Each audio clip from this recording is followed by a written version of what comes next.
Hello, welcome to the stream. I'm sorry if I took so long. Uh, it was not working for some reason. Um, my laptop just decided to have all the technical difficulties in the world, so here we are. I didn't actually wanted to um, stream any video game right now. In any case, I was just going to show how I meet. Let me just check the volume of my microphone. Oh yeah, let me hear how it sounds because I'm not using my microphone. I'm using the microphone of a webcam because I cannot. My thing I used to connect my microphone just failed on me today. It probably just. I mean, it was not the highest quality, so it probably just broke. That's why I need to get another one. I will try to get one tomorrow, but I don't know. Um, so it's not my usual uh, microphone.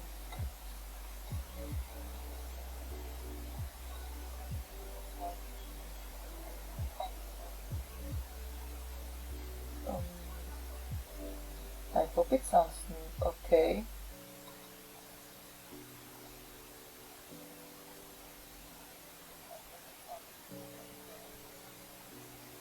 Okay, it's not that bad, but it has a lot of noise. Let me try to do something.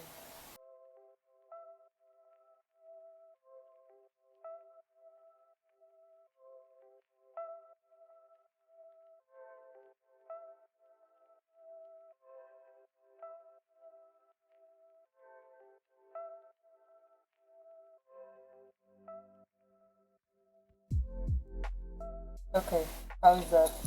I hope it's a little bit better. Let me check again. I usually just check by going to.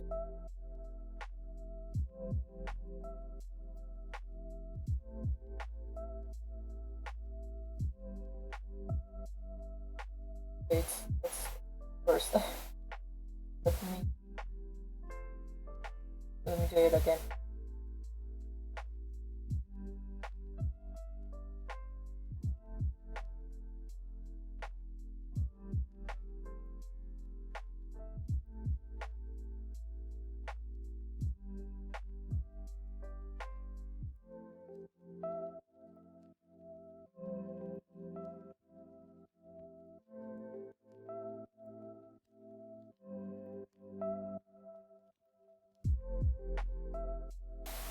How is this? I hope it's a little bit better, but I don't know.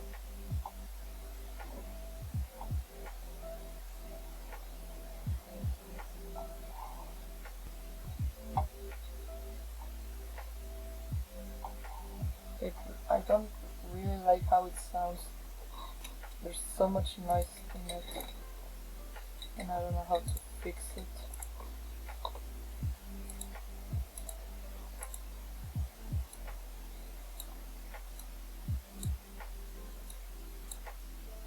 There, I don't. There's just there's so much noise with it. Um, I'm gonna leave it there like that. I really don't know. Alright, let me lower the music a bit. It's just that it has so much noise, and I don't know how to fix it. Okay, let me get to where. There you go. So, my idea was to have this here, which is like it's just the freaking YouTube while you and just hang out a bit, just watch. Wait, Oh, there you go. Okay. Just watch this while just watch the this thing over here while we do this. Oh, you may ask that what is this? Well, this is a sweater I'm making for myself. It's like I call it my self-care sweater because I feel that I don't know. I also call it candy cotton because it looks like candy cotton to me. So I can show you a bit how I knit while we watch something. Uh, this is in Spanish. I don't know if anyone would be interested in that anyway. But there's that. There's. Let me get a little here. There you go. I'm gonna be knitting here. I think you can see it like that. And if not, then if it's not like the best, I will try to draw a bit, and I will change it to another screen, and then you can watch me draw if you want. I don't know. Like what should we watch? I've been trying to avoid some, how to say, some like what something like this type of stuff, negativity in general, because I'm just not in the mood. I just don't wanna, I don't wanna go down that path right now. You probably don't recognize some of these. This is like Spanish speaking people in general, so there's that. Uh, Pro we could try watching Rambo, his VOD. Um, don't ignore my searches. So each Rambo oh little mosquito.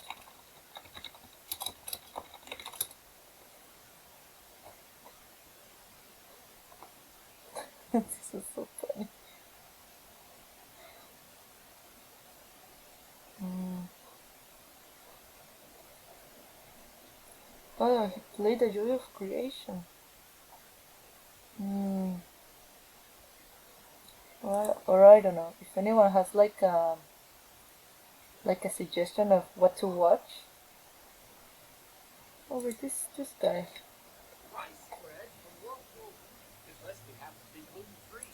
Oh, let's watch that for now.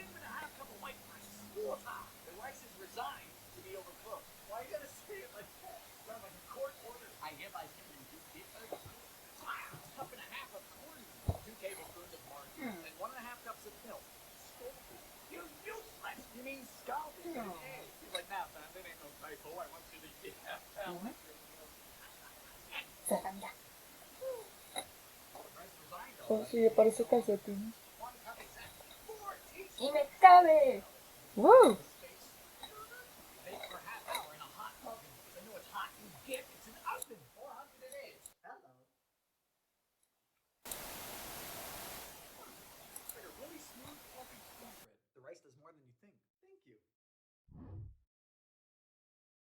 A bologna cake from 1966. What's more American than bologna and cake? Eating it. Pack of cream cheese. A tablespoon of onion powder. Plus 2 tablespoons of Worcestershire sauce. Boy, honey, this sure does smell like a cake, huh? Luis, I'm taking the kids. Are you ready for bologna? Good. There's a pound of it. He says you'll find the rest of the recipe quite intuitive. Don't. Find it that I really I really enjoyed the videos of this guy.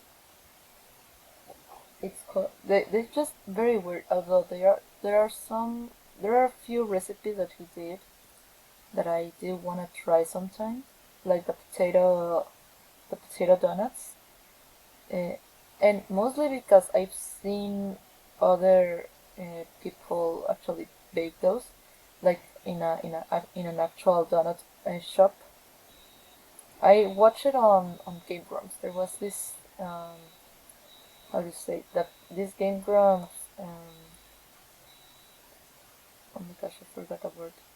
Well, their show was called The Grumps, and that's, I mean, it's been a while since they actually made more of that content because I really did enjoy it a lot.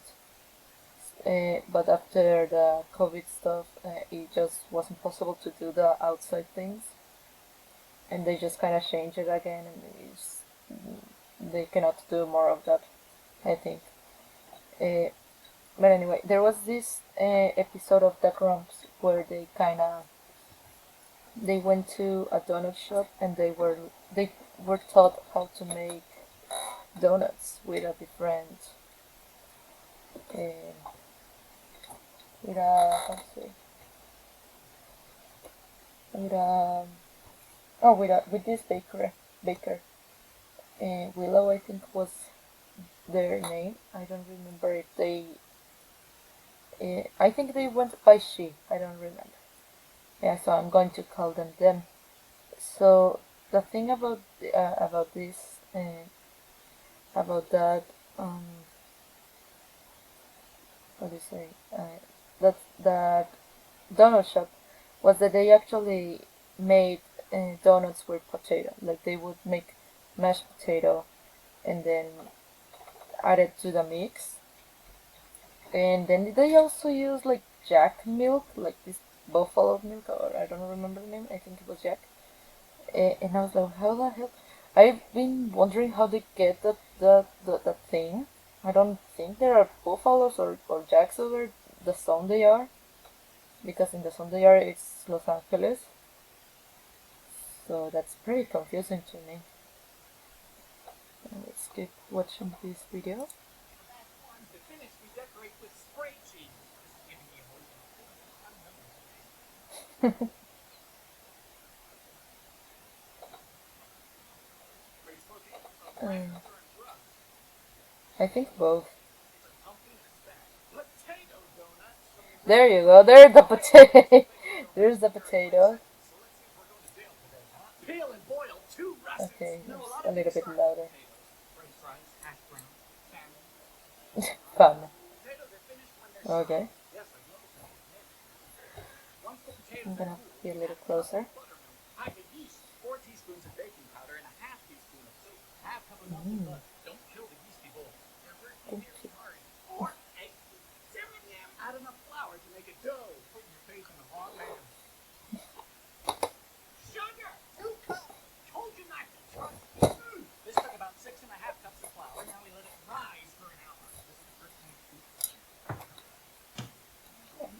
It's purple. Like, they are actually really moist, supposedly. Can you just A get out of peanut butter there? pie from 1953. Now this pie is described as a chiffon. Now what does that mean? It means it was written by a white person. We start by adding a pack of gelatin to water. The yolks of 2 eggs, quarter cup of sugar, and water. Cook over a double boiler. We're getting bougie today. Okay. Bigger Oh and my god. whiskey. Half cup of This peanut is butter, very half cup of water. You're diluting peanut butter to the goulash. Time to beat the egg whites. If I have to beat anything else in this recipe, I'm going to charge. okay. Quarter cup of sugar. Well, Egg whites. Out. Bread is cold. Back to go. Pastry. This better be good. I don't think it's going to be. Oh no. Wait, was this the pit? Wait, is this?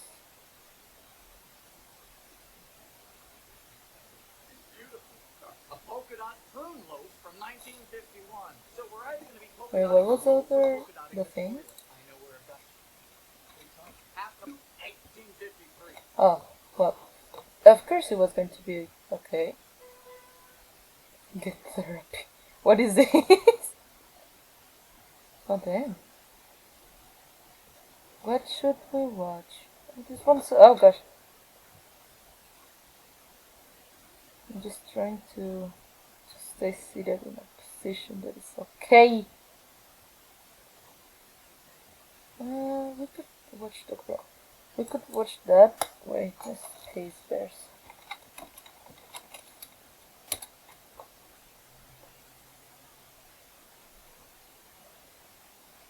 What the hell was this?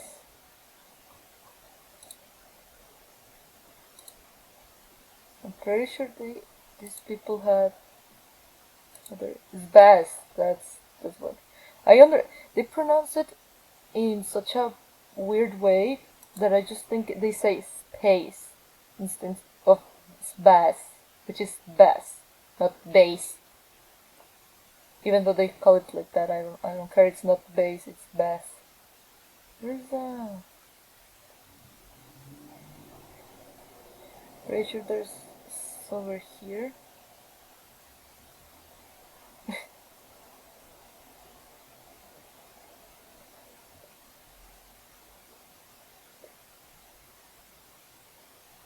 There was. Oh man, I don't know. Oh, there. What? Wait, is this? No, it's not that. Or maybe it is. And that other thing was just a. Yeah, it is. It's over here. No. No, I want like. I wanted to like to have the compilation.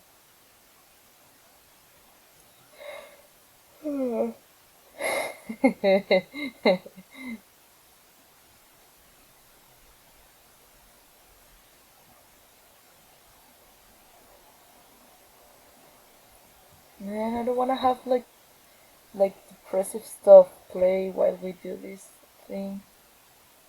Oh, let alone that kind of thing. What is this doing here?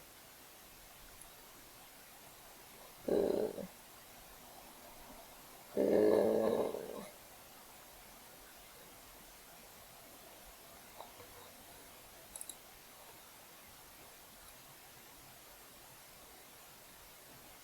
uh, maybe we can watch or listen. Either way, for me it's fine.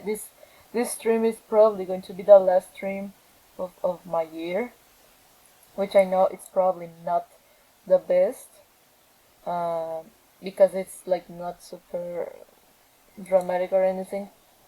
Uh, but I just want to chill, you know. I just think that people have been going really fast around me and stuff, and I kind of just want to chill while I do something like this. Even drawing is a little tiring for me right now. Not feeling 100, but I also don't. I just wanna have a chill time with people, even though this might not be like the best thing. Because this video, I find this guy due to this video, and I have watched a lot of these videos before. Well, I think this one's a little bit funnier than the other one, even though it's 2 hours long, basically.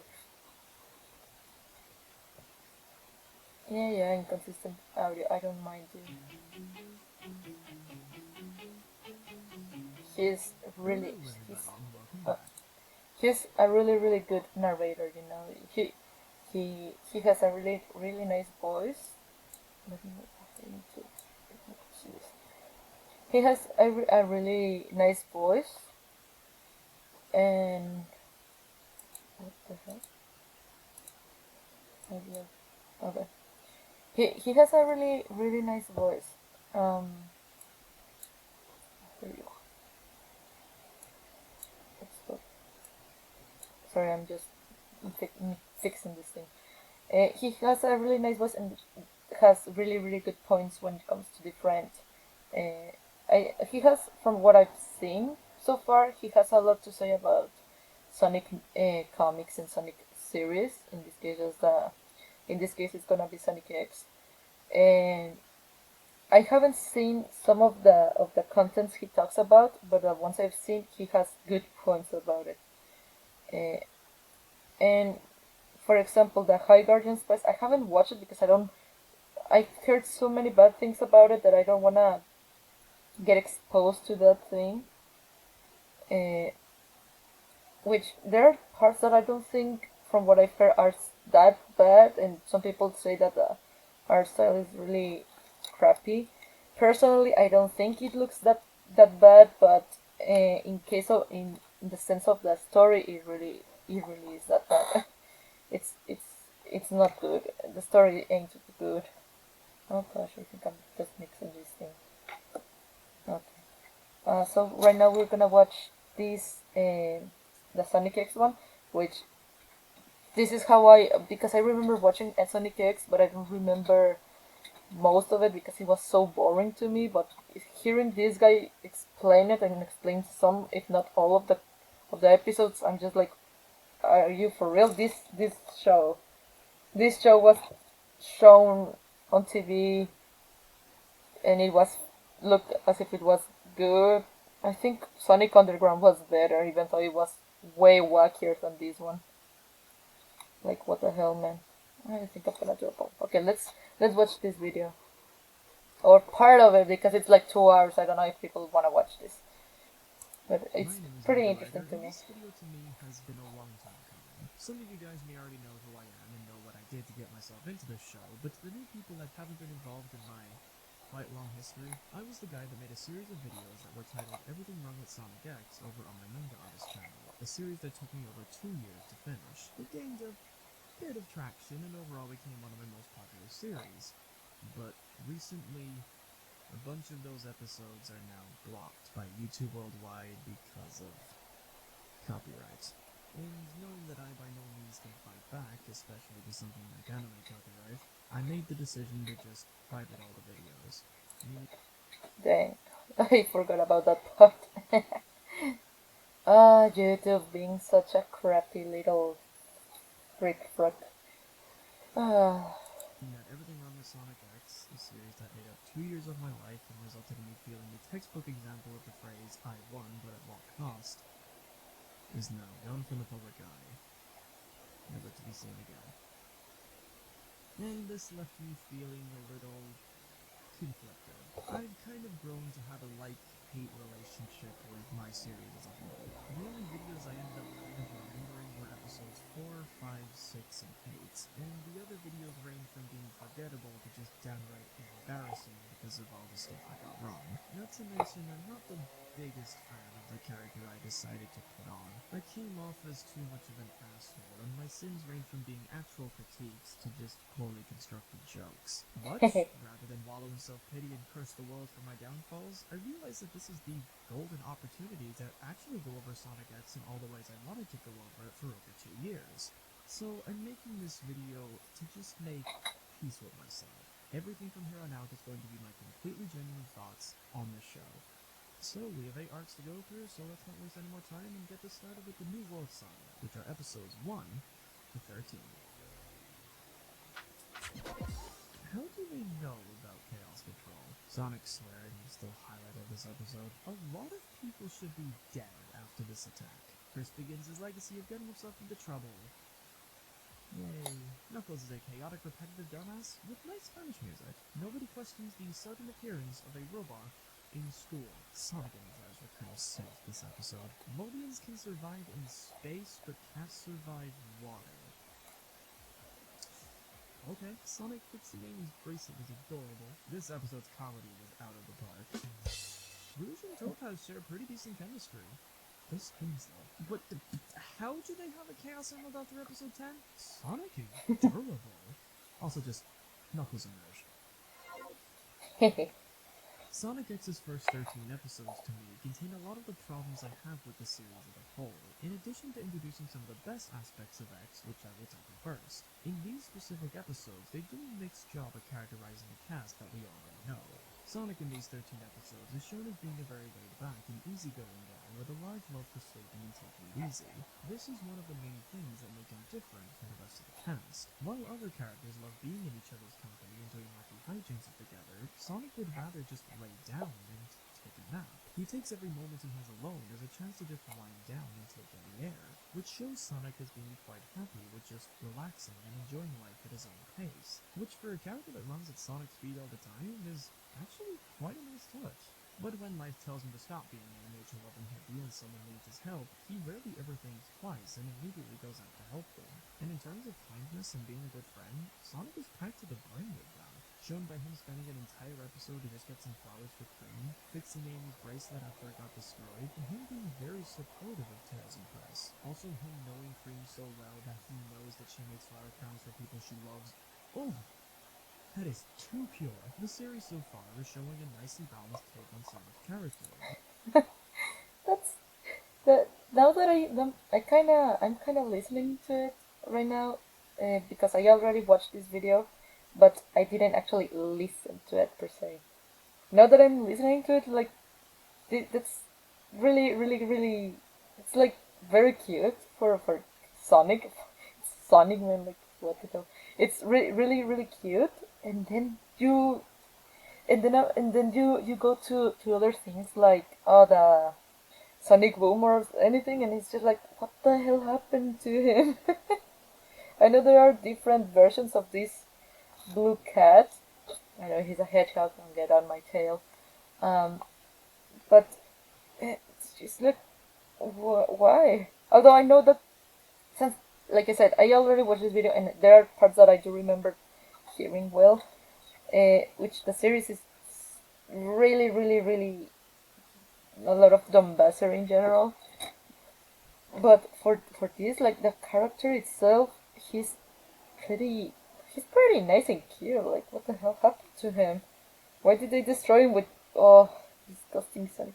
Like if you enjoy that show, it's fine.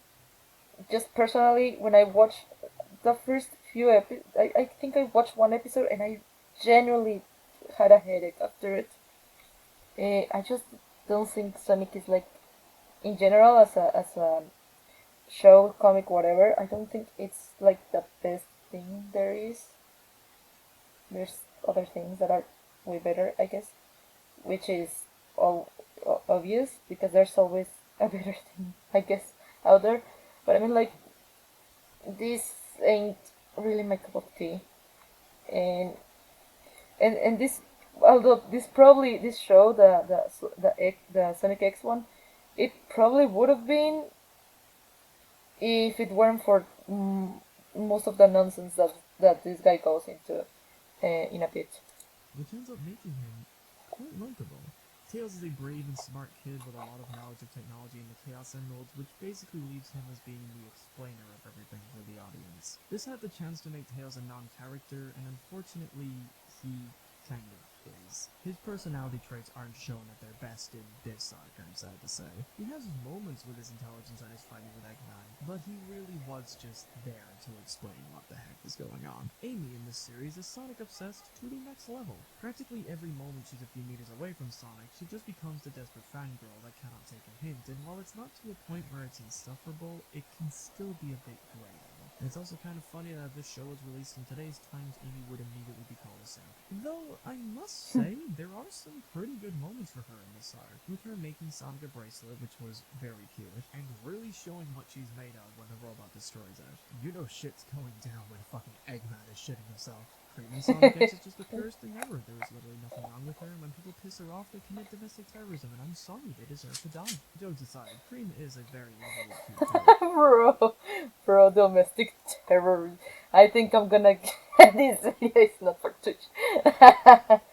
Aww. Her cuteness isn't too overbearing, which I greatly appreciate. Also, cheese. That's the cutest fucking thing I've ever seen. Eggman, I think, takes a bit of a hit in the show, as he comes off as more of a nuisance as opposed to an actual threat to the characters. He does have his moments, like him trying to shake Chris off his ship and being able to convince Knuckles, but everything else comes off as either boring or very stupid. Eggman trying to brainwash kids with a robot in school is easily one of his dumbest plans to date. However, I gotta say, Knuckles is so well done here. He contains most of this arc's comedy. His sheer level of spitefulness towards Sonic is consistently funny, with him being very easily annoyed by Sonic's taunting, while also knowing when to quit it for the greater good. His try-hard lone wolf attitude comes off as hilariously cute, and leads to the start of some great banter he has with Rouge. I swear, these two are the OTP. And despite him being way too gullible for his own good, I think it makes Knuckles a very endearing character. Also, his responsibility in protecting the Master Emerald is a great part that helps differentiate him from the others. He's easy. The hell? Really the most likable out of the cast in his wild stupidity. I think that's the best way to describe him. What's the main cast out of What the fudge? Okay, someone's exploring things outside and I don't appreciate it. That spooked me. And it's gonna spook my dog in a bit. But he's probably gonna be up here in a bit. Oh, here he is. Here's the boy. No, hey, tienes un calor para afuera. Here's the boy. Ay, su pocho, pobrecito. Ay, ven. Ay, opa. Ay, pobrecito. I think you can see him. Oh my gosh.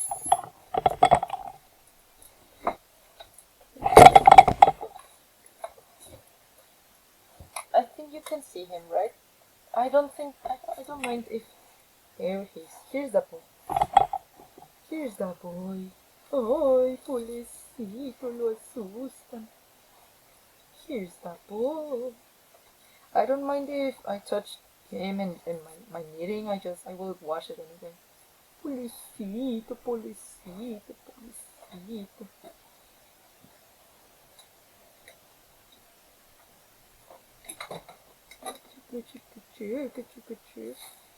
Ay, ¿quién es? El Jake. El Jake. My poor dog is afraid. Pobrecito. A ver, Jake. No. Oh, okay. I mean, that's for you also. And then... Hey. Okay.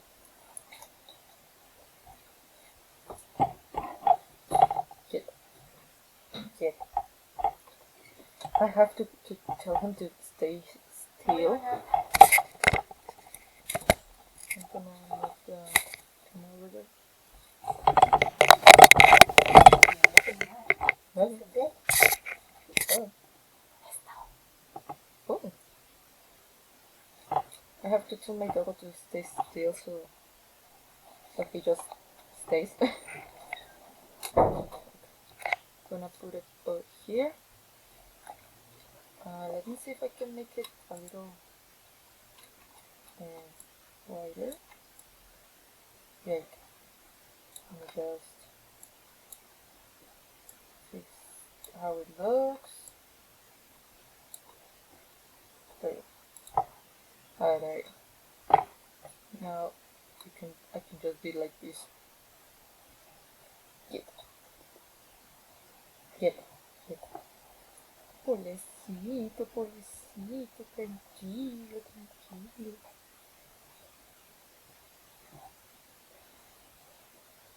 My doggo is scared a few times, sometimes, because of the the fireworks. But then when it's people going inside and stuff, he just goes into guardian dog mode. ¿Verdad, Jake? Pobrecito, pobrecito. Pobrecito. He lost. Where did you? ¿Dónde está tu suéter? I put his sweater on so he wouldn't be cold. Oh, he's coming up. He's here. He comes. He's the boy. He's the boy. He's the boy. Pobrecito.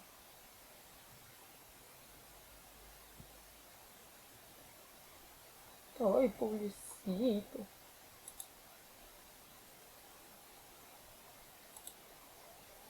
Alright, I have a Discord right now. If anyone is interested, you can go into my Discord and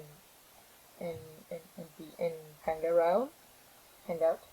I can add it in the share in a bit. Let's see. I'm just trying to relax my dog. Oi, seu corpo chocolate. Ai, que carajo. Uy, quieto ahí, ¿eh? Quieto ahí. Quieto ahí. Oye, pucho, pucho. Oye, pucho, pucho, pucho. Ok. Quieto ahí. Quieto ahí. Quieto ahí, ¿eh? Tengo que hacer cosas. ¿Sentado? No, no, no. Ahí. Listo. Ahí. Quieto ahí, ¿eh? Ahí. Let's go. Sorry. Let's keep watching. Away. Get, Let's get, talk about get. the new characters. Sonic and the gang in this series have to live and interact with a bunch of people, which instantly sounds like a turn-off if it wasn't for the fact that these characters are mostly quite likable. Ella's a great mother figure with a good amount of sass. Chuck is the very nice, crazy old man with a kind heart. Topaz is very easily flustered and is a very good character to help flesh out Rouge. Chris's parents are those too busy to pay attention to their son kinds of parents, but always have their heart in the right place and really do care about their son. And I think that everyone can agree that Tonica is the GOAT of the Sonic franchise. There is absolutely nothing wrong with this perfect specimen of a man. Now, in terms of Oh, I forget about his weird his thing about Tanaka. This specimen of a man, he says. Amazing. Quieto, tranquilo, tranquilo, tranquilo. Poor Ronald. he's Alright, let's keep going. not unlikable in this arc. There is one moment in episode 7 where he comes off as very harsh to his mother, and there are some moments where he either gets himself into trouble or just didn't need to be there. Yep. But in these 13 episodes, he's fine. He's inoffensive. For now. So in terms of For the now. cast, Sonic X does a mostly good job of making sure you get to like these characters before the show gets into the stories and the action. Where this arc falls a lot for me, however, is the storytelling. This arc contains a lot of stupid plot points. This ranges from mild logical I love stupid inconsistencies plot like points. a giant robot emerging from deep water, the people knowing about Sonic's name when it was never said prior, the soldiers entering Eggman's base at the top but start at the bottom floor, Eggman getting into his base without seeing the army of soldiers patrolling around it, Tubble suddenly having a character arc where he cares about helping people despite being apathetic to them before, completely off screen. I don't know, that kinda would have been cool to see, but hey, this came straight out of field. Alright, to the absolutely unforgivable stupidity of other scenes.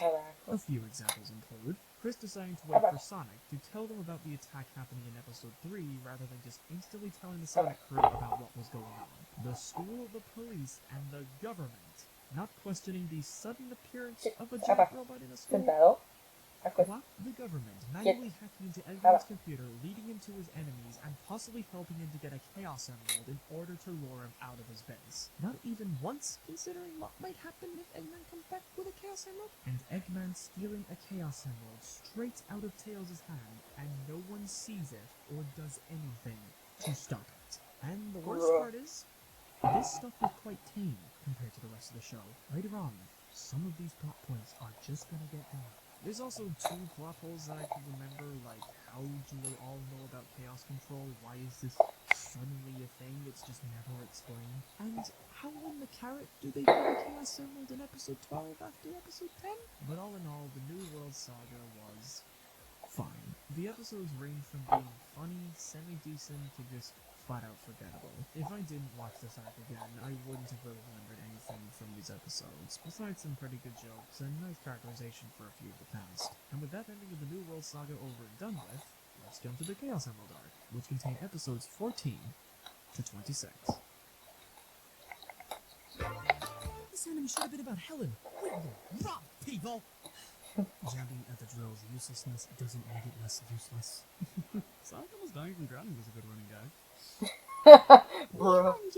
This episode's main villains and robots were really stupid. Sonic being lovey-dovey should have been an instant "Oh God!" Bro. Oh, this one made me laugh way too many times. This episode had 2 good moments. Everything else, I guess the Chow were adorable, so that's a win. Chaos Emeralds start becoming very inconsistent in this absolute gore fest. This one was actually pretty funny. Life lessons were hurt by Knuckles and Chris being dumb. Sonic being alive after that beating was the true twist. Well, Well then, that was a bit of an improvement. Now that all the characters have been established and the stories can get more interesting, Sonic X just dives right in with a fantastic first episode, and then goes back to being more lackluster. Jokes aside, the bro. Chaos Emerald arc is, in a lot of areas, a massive improvement over the last saga, especially in its writing. There's a lot more different stories going around this time, with some episodes not having Eggman be a threat at all, and oh look, Nightmare Fuel. There's a lot more characterization for some of the cast, like Chris, Knuckles, Tonica, by default, and especially Mr. Stewart. And what's great about this arc is that the comedy is now tolerable. The jokes are even often funny. Instead of a constant deep sigh or eye roll I mostly did for the last arc, I actually found myself laughing at a lot of the jokes here. There's a lot of really good roasts, a lot of great build-ups, a good amount of well-done quick subversions of expectations, and so many punchlines that once or twice left me in tears. I was laughing so hard, with episode 20 being without a doubt the best episode of this arc. Episode 20 is easily one of the funniest episodes of this entire series. The amount of great jokes that have a masterfully crafted build-up is staggering. Sonic's constant fear of water? Check. Sonic manipulating his friends so he can get off the boat? Check. Jokes involving the old people? Check. And Ella being betrayed by Vulcan. Mwah. This episode had to change the episode because I was laughing so much the first time. Though, the fourth wall breaks really need to stop being so dragged out. They're funny in quick bursts, but lose all their appeal once they're the focus of the scene. Sure, there are some bits that are very forced and sacrifice the episode's pacing in exchange for a quick laugh, like 90% of the jokes involve the Eggman, plus episode 18 and 23. But when the jokes are good, they're really fucking good. The comedic writing has definitely gotten a lot better. But what surprised me the most about this arc is that there are some instances where the show actually drops the comedy for a bit and delivers some very heartful scenes. These moments are where Sonic X is at its best for me. Sure, I love myself a good joke like any other person, I'm not a monster, but when a show actually tackles some themes that would usually go unnoticed, like, for example, loneliness, that's when I see a show being a lot better than other comedies. The best examples that I could find in this arc is the scene where they made me actually care about Chris and his unwillingness to let Sonic go in episode 25, where Mr. Stewart pulls Chris aside and talks to him about his inner conflict. Everything about this scene, from the pacing to the voice acting, was really good. This scene masterfully tackled a core part of Chris's character, his friendship with Sonic, and how much Sonic means to him, all in the span of about a minute. These lines of dialogue, there are two Chris's. One Chris feels like he has to let Sonic return to his world, the other Chris doesn't want to part with Sonic. Each Chris condemns the other Chris. That delicious candy will eventually melt and disappear, but the memory of its great taste remains. That's what growing up is all about. This is probably the best reassurance of letting someone go that I've probably ever heard. This scene was not only able to make Mr. Stewart and Chris developed characters, but it actually tells a surprisingly deep life lesson without it seeming forced at all. You may have to let someone go, but the great memories you had with them will live on. Damn, that's some deep shit. There is also a lot of development for the character Helen and her entire family in episode 14, where in under 30 seconds, the show managed to develop Helen's dad more than most of the main cast combined.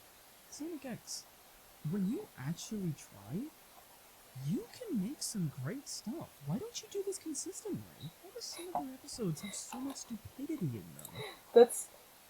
I think that's that's the thing about many shows. If you have good writers, you should keep those good writers. I don't know why they just think, oh, let's just change for other people. Like, hi, because I know from what I've seen, a lot of shows have how do you say, they have different writers and different directors, which I guess directors I kind of might okay, I don't understand it. Why would you change the director on a show? It's if you have a, let's say you have a movie and a script, right? If you have these very particular things in the script, and it's written by a particular person or people in a group of people, you are not going to freaking change the people all of the sudden. You're not going to change uh, plots and stuff, or add new writers who will change most of the thing. Why would you change? Why as the same as the director? If you have a specific director in a show, or in a movie, let's say that a movie in this case, in a move in this thing, you have a director in a movie, and then you suddenly change it. Like, you could do that, like a producer can actually do that, but it doesn't mean it's going to go well. It just means that it will have such a different. It's gonna do a curve, and it's probably not going to be good, because there's plenty of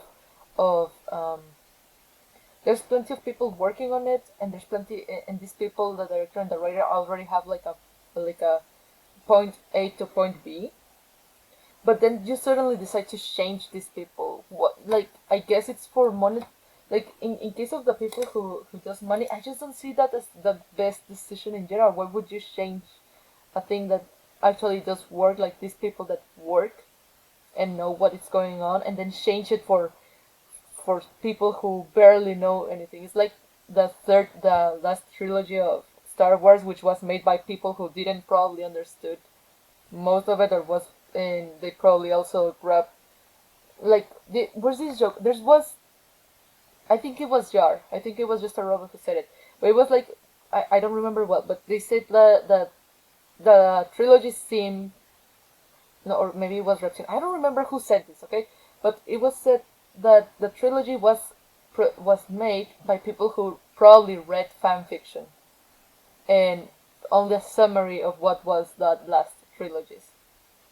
Which, to be fair, I haven't watched most of the trilogies. I have watched a few, but the new trilogy was the most cluster fudge I have ever seen. It was, not only it was so erratic. I think that's the best word I could use. It was completely without an objective per se. That, like, oh yeah, we're gonna stop these people. Okay, that's fine. But then you have all these other plots that do not have any freaking direction. It's like they were made by three different people, and then they just make a chimera out of it. So in the case of a series, I don't see why you would change writers or directors of the episodes. I just don't I just don't get it, because every director, if the idea is that the story, the episodes have the same flavor per se, having a different writer and having a different director will just make it not not have that same flavor. It's gonna be like this, like this sweater. It's if you want it to be all pink, you should have all of this pink. Instead, if you keep changing directors and you keep changing writers, you're gonna have pink, blue, green, yellow, white, pink, and then blue, and then yellow again, and then pink again, and it's gonna be a cluster fudge. Okay, it's not gonna be. It's probably not gonna be bad, but it's also not going to be good. So that, I think that's what happened with this series, that they have so many different directors and writers, and then there are shows that the writers are just not good. In the case of Steven Universe and High Garden Spice, but Steven Universe is actually kind of more. Steven Universe is better. Some people say that it had really bad writing. I don't think it had. I think there were too many ideas at the last seasons that they didn't manage to fulfill. Like, they didn't actually landed the theme correctly, in my opinion. And then you have High Garden Space, which you have no one that is a good writer. No one knows how to write. Like, Steven Universe didn't have writers. I know that, but High Garden Spice doesn't have anything like that, and it's way. It's 10 times worse than Steven Universe. And it's not to crap on Steven Universe, because I actually do enjoy. I do enjoy that series, and I think it had many good things, many quirky things too, because there was very weird stuff at the beginning of the series and stuff. But at the end, when it comes to plot, when it comes to actual plot, Steven Universe fall apart very quickly. which either you in that case they were like you either have representation or you have plot, and they went for representation, which I think it was the correct move in at the time because of the cartoon stuff, because they keep censoring the show, they keep censoring the ships, they keep censoring everything in Steam Universe, which I think was good. And now we have other types of shows, which actually have a little bit better plot, a little bit better constructed characters, a little bit better relationships and stuff. You know, uh, High Garden Space is just a freaking hellhole. I've seen, I've heard it, I've seen some parts, I've seen some clips. I lit from those parts. I've seen complete minutes of it.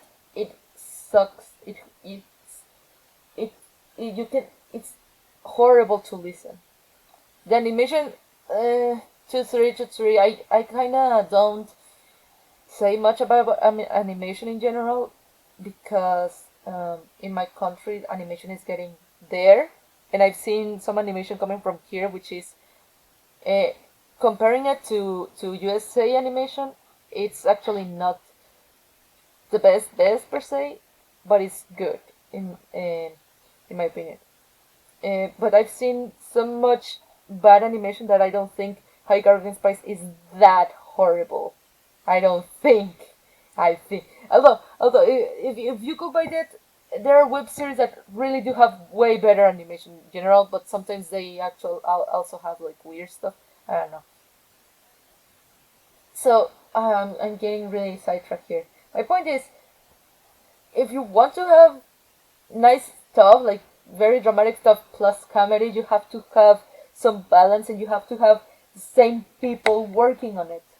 Which okay, maybe they decide to move on, which is yeah, the the out of control thing. But if they want to stick in the show, if those people want to get to stay in the show and to work with you with these episodes with all of this, why the hell would you change them? Why the hell would you do that in general? I don't know if that was the case. I just think that they do because of the production, because it's not always the head director or anything. Sometimes it's the producers or the in this case the studio. Okay, it just seems very funky to me. It's pretty weird. Yeah, you think that a small handful of deep moments and great jokes would blind me from even more stupidity that the show introduced? Well, think again. Let's talk about the bad stuff. Episode 18. What the honest hot sauce was episode 18? From the horrid pacing of the... But be honest, that's, I need to write this. I need to write this. Don't mind my book. It's just a book.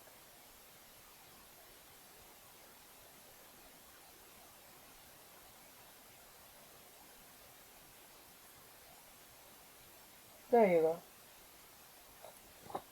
It's just my note, but don't worry about it. The episode. The super forced environmental message that has the subtlety of Japan after the second nuke. Cardboard corporate villains building a dam in the middle of a savannah that's nowhere near a single... Okay, this guy is very edgy.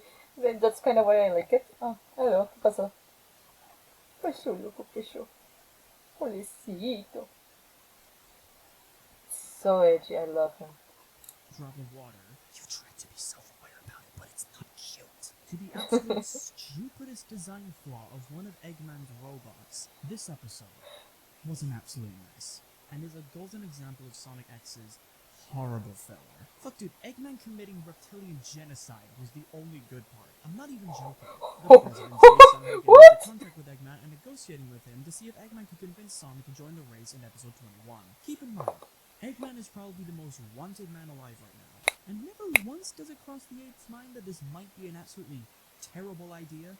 Why this happened just fries my brain trying to make sense of it. Not to mention that this episode shows that the race was extremely disorganized since the president wasn't at the finish line from the start. It introduces the most painfully unfunny robot, plus this unholy demon, and that Sonic can now surpass the speed of light. This shit is not the speed of sound by any stretch. The general public always getting their hands on Chaos Emeralds and selling them off as jewelry, even though they belong to Sonic, and the government is hell-bent on making sure Eggman doesn't get them, so it just makes it even dumber. Oh, but trust me, this gets worse later on, just wait till Adventure 2. The Sonic gang somehow knowing that Knuckles has won Chaos Emerald, even though there is no evidence of anything they could use to contact him about it. How do you guys know this? Sonic surviving this absolute beating from E99. Look, I don't care how strong Sonic is, he should be dead. Chris and Knuckles trusting Eggman that he's on their side. I don't even have to explain this one, honestly. Is this the face of someone you can trust? Knuckles, why did you fall for this shit again? And the constant Again? Again? What do you mean again? How many times did this guy fall for that? Oh, I bet that's gonna be a plot in the second movie. Because, of course, it's gonna be. It has to be. It really has to be. Like, have you seen the new trailer? It's totally gonna fall for that. Oh, I'm so excited for the movie. I need it right now. Alright, let's continue watching this thing. This one specifically drives me up the wall. In episode 23, the show decides that the Chaos Emeralds need to be a bit more than just magic rocks that power machines and dye your hair blonde. So, they add a new plot point that explains the following. If two Chaos Emeralds have been away from each other for a while that are in close proximity to each other, the Emeralds would, and I quote, repel each other violently and unleash powerful electromagnetic waves. Well, that sounds pretty interesting. That's a nice little concept. It's a nice little bit of lore. But tell me this, Sonic X. Why is it that this has never happened when two emeralds were close to each other before? Because there has been a few instances of emeralds being exposed in very close proximity to each other, but nothing happened. Prime example being... How do you have no continuity? Where is continuity in this thing? Everywhere I go, every type of project I've been, there's always a continuity person. Or people make sure you don't miss things from before. Which in a series, I think it would be way more important than in a movie. Even because most of the time in a movie you change places. Sometimes you can finish the scene in one day, so you don't have to put back everything per se. You don't have to put everything in the same room. You don't have to put anything, right? So why in the hell? How in the hell do does this happen in that? Yes. How the hell does this happen in a series? Oh gosh, ¿me asustas tú? ¿Qué traes? ¿Te quieres bajar? ¿Quieres bajarte? Pobrecito. Wow, okay. Ay, que se puxó, que se puxó. ¿Qué está haciendo? ¿Qué quieres, ¿Qué quieres? Yo te voy a comer. Yo te voy a comer. ¿Quieres ir abajo? Okay. My dog wants to go down. I'll be right back, okay? I'll be right back.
Okay, I'm back.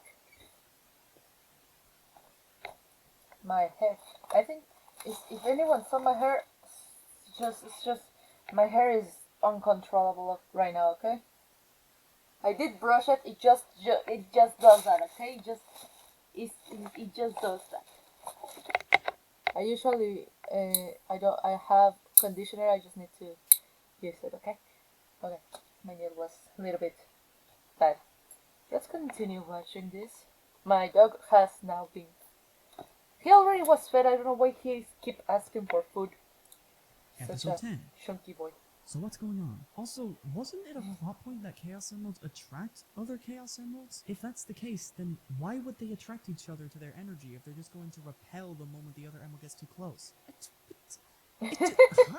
This addition to how the emeralds work massively overcomplicates something that doesn't need to be complicated. I get why they're doing this. They don't want the Chaos Emeralds to be just MacGuffins that the characters are trying to collect. But unfortunately, that's exactly what the Chaos Emeralds are. They are just powerful objects that, when gathered, turns the person into a blonde. Nothing more, nothing less. So can we please stop adding all this stupid shit to them? They literally only use this plot point twice, those two examples being in this episode and episode 25. Other than that, it's never brought up again, because they knew how tedious this addition would be. Sometimes a MacGuffin is just a MacGuffin. Why did you put things if you're not going to use them? God damn it, man. I mean, I guess you can keep adding stuff, but make at least at least add something that you can finish. By that I mean, like, if you're going to add like a plot or a point, add it, but make sure to end it at the very least in the same episode or in the next. Don't do this. Oh my god. Please learn to accept that. Now that I have said all of my likes and dislikes, despite having a lot of new stupid additions and the occasional forgettable or really bad episode, the Chaos Emerald Saga is still much better than the last one. With a lot more great jokes, the addition of more serious scenes, and a rather touching ending, Sonic X got more stuff right this time around because of the increased amount of heart and comedy. All in all, not too bad. The next arc is going to be quite interesting, because Sonic X decided that they would try and adapt some of the games into the anime, with the two adventure games getting the most spotlight. So now it's time to discuss adaptations with the Chaos arc, which are episodes 27 to 32. Oh boy. The beginning of the disaster. Should have been episode 1's title. Did you fall asleep during episode 27? Here's a recap. They are really rushing this, aren't they? Whoa, this really needs more episodes. Wait, how does Zeta get here? Babu. That was it? That was so lame. Holy heavenly cabbage, this arc... Holy crap, dude. All of his ratings for those episodes were 4. I didn't realize it. Oh my god. Was boring. Alright, let's get the two things I liked out of the way, I guess. Firstly, I loved how well animated Chaos was. He really was where most of the budget went for this arc. The water effects are done very well, his movements did great at showing the very alien nature of him, and the animation on Perfect Chaos, from the movements to the expressions, were superb. And two, this arc helped solidify my liking towards Mr. Stewart. He has really nice development in this arc. But aside from those two things, everything else took a massive hit in quality. I think the reason this arc is so bad is just because of the amount of episodes that was given to this story. This arc was given 6 episodes. Just barely over 2 hours to tell the whole story from Adventure 1. And in doing this, it resulted in this story having to rush everything in this saga, which completely killed any stakes or emotion this story used to have in the original game. Characters have absolutely no time to properly develop, which leads to them being cardboard cutouts that just help the story go forward, as opposed to feeling like these characters are getting involved properly in the story. This lack of character development results in character arcs either being way too quick, coming out of nowhere, or just never resolved. Yama went from being an interesting character that you naturally grew to like thanks to his development in the game, to a character that forcefully resolves his entire character's story in just one episode. He gains his sentience, leaves Eggman, kills Delta and Epsilon, with Epsilon being nearly completely off-screen, and kills Becca in a fight that barely lasts a minute, leading to me feeling absolutely nothing when he poofs out of existence. His Wait, once he does great that? and endearing character story was ruined. Tails' development Wait, that happens in the video games? I thought that character remained. I mean, unless he was in another, you know, in another game. Well, it's okay. Tuyo, compadre, ¿qué quieres? I lost my train of thought. What was I saying?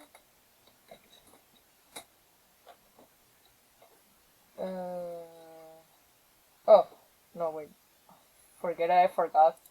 into a much braver character made sense in the game, but here, him suddenly feeling like he can't do anything without Sonic doesn't make any sense, because in the last two arcs, he showed plenty of bravery and showed he was quite capable of taking care of himself. So not only was this plot point way too rushed, it was also completely pointless. The shortness of the runtime also calls for plot convenience to be kicked into overdrive, with the Master Emerald and Chaos Emerald hunts being way too fast, Tikal's story hitting none of their marks, characters just randomly finding Chaos Emeralds, be it off-screen or on, and the cast acting exceptionally stupid in order to have Chaos get all the emeralds to turn into one-headed King Ghidorah. Because of Chris and the new characters, the studio had to change parts of the plot in order to fit them in, and in doing so, certain parts of the adventure story are either just completely skimmed over, like Zero, who has one thing to the story and is never an issue again, Zeta not even being mentioned until Gamma was going on a sibling massacre. Why does deleting Eggman's master memory shit cause them to die but Gamma's fine? And the Egg Viper appearing for not even a minute-long fight scene,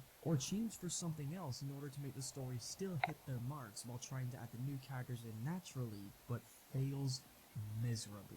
Take the lead up to the climax, for example. In the game, Knuckles brought the 6 Chaos Emeralds he got from Chaos 6 back to Angel Island along with the Master Emerald. Chaos and Eggman head to the island, to which Chaos betrays Eggman, steals the Chaos Emerald, and makes a run for the last one. After one final flashback telling the audience what happened to the Echidnas, Sonic and Tails make their way to the location of the last Emerald, but they got there too late, causing Chaos to naturally steal the last Emerald and obtain his Kaiju form. In the anime, Knuckles isn't even on Angel Island, but is instead with Sonic, Tails, and Eggman in Mystic Ruins. Chaos betrayed Eggman too quickly. With the 6 Chaos Emeralds held in a sack. Chris then proceeds to shout for Knuckles while holding up the last emerald for all the world to see, shockingly gets caught, causing Sonic and the gang to rescue him, leading to Knuckles dropping the sack, which falls down a crack, and Chaos' transformation begins right on track. One story hit its climax pretty damn well, the other hit its climax because of brain-dead incompetence. Which one has the most weight here? Say what you want about Sonic Adventure's storytelling and its flaws, but at least the game mostly managed to competently tell its story, and the characters fucked up due to just really bad circumstances. Adventure told its story in a way that made the narrative hit all of its marks without the atrocious amount of plot convenience that the anime used because of the garbage runtime. And because of this recipe of stupid character moments and rushed story all being condensed into a 6-episode arc, Sonic X lost a lot of what made Sonic Adventure so memorable in the first place. I am glad that the show actually went out of its way to show the aftermath of all the destruction rather than just skipping it at the start of the next arc, but overall, I found the Chaos Saga to just be way too cluttered, way too rushed, and above all, way too boring. But what about the next? Okay, so how? Wait, you have from where to grab, and just you freak it out. How does why?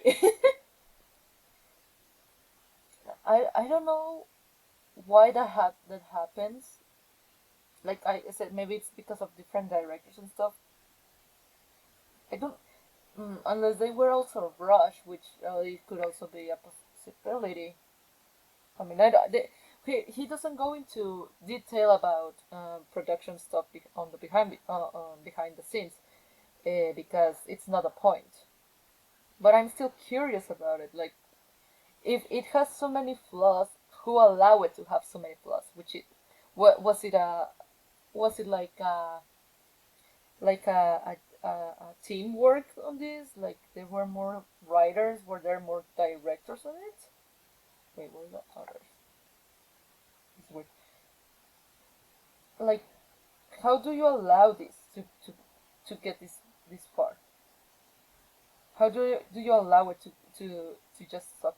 And they have from where to grab. They have so much stuff from where to grab. I don't think it would have, even with the addition of new characters, I don't think it would have gone that bad. They went that scene that he showed about Chris shouting for because of the emeralds, having the chaos emerald stuff. It could have been avoided, and I mean I don't know how even he got it anyway. It like they could have avoided so many things. How do you explain it? For the sake of how do I say it? For the sake of including these characters in the action, they really messed up everything, like writer said. But I'm still confused as to why that happens. How do they manage to do such a horrible job? Unless they really don't have like a cohesive, like some writers that they do not know how to freaking write per se. Uh, like I said before, the freaking continuity. What was continuity? They had the video game. Couldn't they just rewatch it and maybe made a better list or check out a little? Could have checked way more in general about it. And like he said, there were only 6 episodes for this. Why did they only use 6 episodes for this type of art? Like, like if they wanted to add for that video game, I think they would have gotten a better work if they just went for the full video game references and stuff. I think they could have worked. People have done episodes of 10 minutes and had everything a little bit more cohesive than this. I probably should watch the entirety of Sonic X to have a more, um, how do you say, a complete, a better and complete opinion on the matter. But I honestly won't even talk about it, nor probably enjoy it because I really still think that Sonic X is boring in general. And I mean, this guy is uh, kind of, kind of saying that it is quite boring. That it is. There are like I think it's 3 arcs so far, and he said that at least 2 of them are kind of boring. So I don't know. I don't know what. I don't know, man. I think. Oh man, I don't. If anything, I would love to talk about Villanos because that series. I've watched the episodes and I really think it's really cool, but the pacing, boy, the pacing, and the backstory. Maybe that's for another time. Not this time, nor Friday. I don't think I'm gonna do a stream on Friday. Next arc. Well, after the boring cluster ending that was the Chaos Saga, it's now time to review the arc that covered the adventures of Sonic Adventure 2, the Shadow Saga, which contained Woo! episodes 33 to 38. Shut up!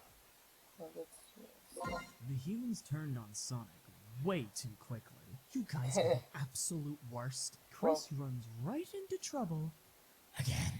Well, they fixed one plot hole, so that was nice. 4 kids ruined this soldier's moment. Woohoo! Live and learn, baby! Woohoo! What? I enjoyed his voice a If lot. the last arc's biggest problem was that it was way too rushed and boring, this arc's biggest problem is that it is too frustratingly stupid. Alright, Oh my god. I'm not gonna play dumb with you.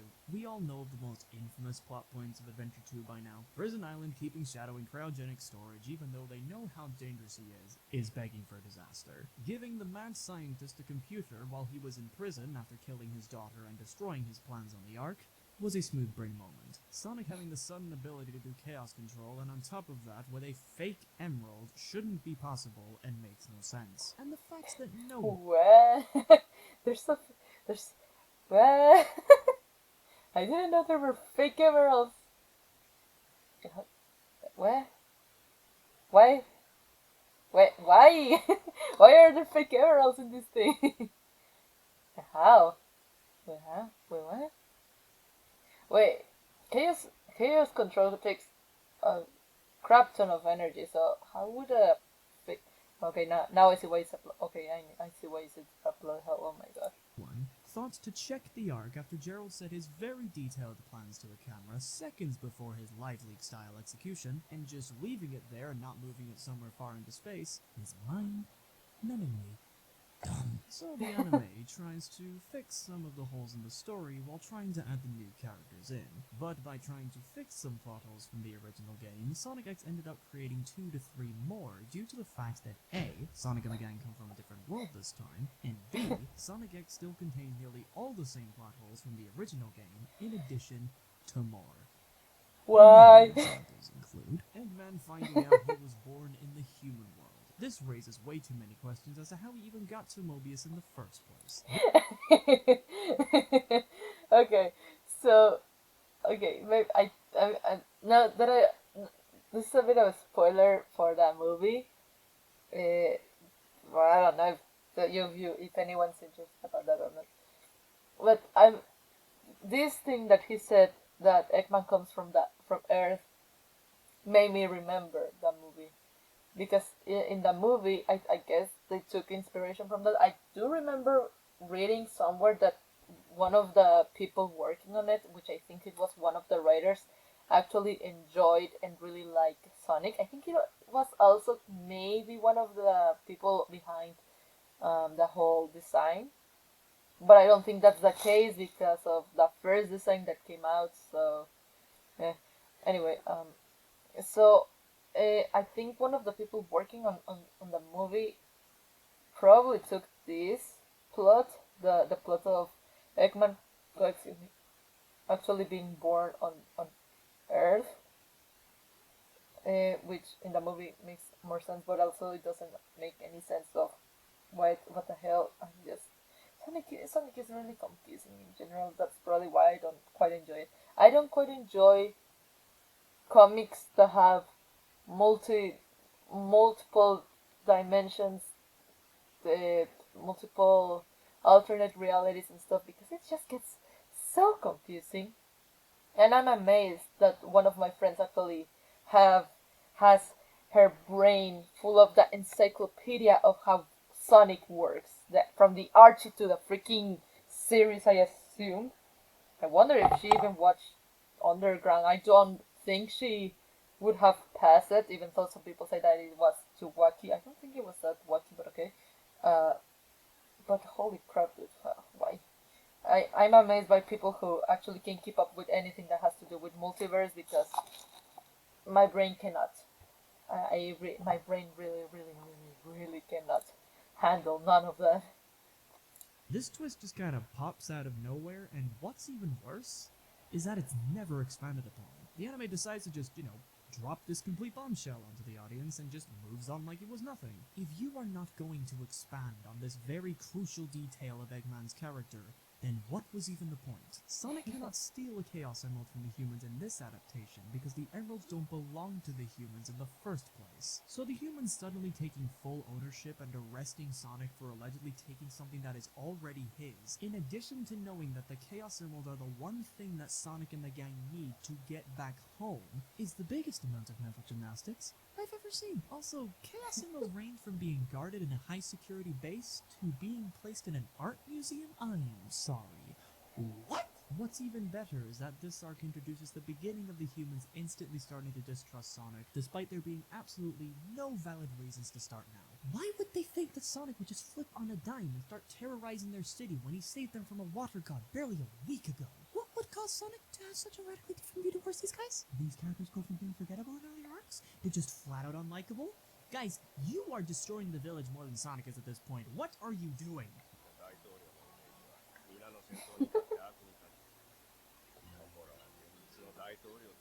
Oh geez, sucks for you, man who's the president, lives in the White House, has tons of money, and was perfectly fine while Perfect Chaos was rampaging the city, while everyone else was either homeless, dying, or dead. Did I ever say that I never liked this character? There is also this new plot point of there being a secret organization of Gun that is trying to conceal what happened 50 years ago on the Ark, but this plot point leads to absolutely nothing, and it just doesn't make sense considering how big of a role Gun plays in this saga. So I'm utterly confused about that, and it is a confusing stuff in general. Amazing. Why? How did it split? Well, I have always been confused by today's people getting jobs at entertainment, Hard Guardian Spice, even Steven Universe, even though it actually is nice looking and stuff. What other show? Freaking Star vs. the Force Evil at some points at the very least at the second season. But then I remember that back in the day, Powerpuff Girls, Sonic X, Candy, they were fine, and then they go to crap. Well, Candy not as much, but I do remember there were a few really bad episodes. Kind of, I mean, it was already weird, but they were a few really bad episodes, really meh episodes. And the Powerpuff Girls already had like super meh episodes in general. And then there was Foster Home for Imaginary Friends, which also has super meh episodes in general. So I don't know. I'm just like, I guess standards were low, and then they still remain low, and I don't know. I mean, there's the shows today. They look fine. They look great sometimes, but they also their story. Some of the plots are not the best per se. Probably should point out which ones I do like. I mean, I do like a lot of these shows, but generally, some of the plots are not my favorite. This certainly ain't my favorite at all. Okay then. Now listen. I know that Sonic being mistaken for Shadow has become a tired running joke in the fanbase, and there is evidence of this making sense in the game. Shadow was found rampaging a place at night. Even though you could see a very clear shot of him in the camera, that's probably just the game is aging. I can extend an olive branch in the context of the game, I can deal with it. It makes a bit of sense. I'll give the fanbase this. But the anime, no, absolutely refuse. No, I cannot believe that even after seeing Shadow right next to the camera in a lit room, everyone still has their doubts on whether or not it was Sonic in that forge. You know, there's people who respect Sonic and praise his every actions and stuff like that. You sure forgot the one tiny, minuscule little detail that Sonic the Hedgehog is fucking blue. Oh, you son of a... But the most egregious plot that the anime decided to introduce was how Sonic got arrested. In the game, this plot point was simple and to the point. Sonic fought off a gun robot, he encountered Shadow, had a bit of a 1-2, Shadow managed to escape in time, Gun surrounds Sonic, and then they arrest him. Sonic had no... Jesus Christ. Couldn't you? Sonic had no witnesses.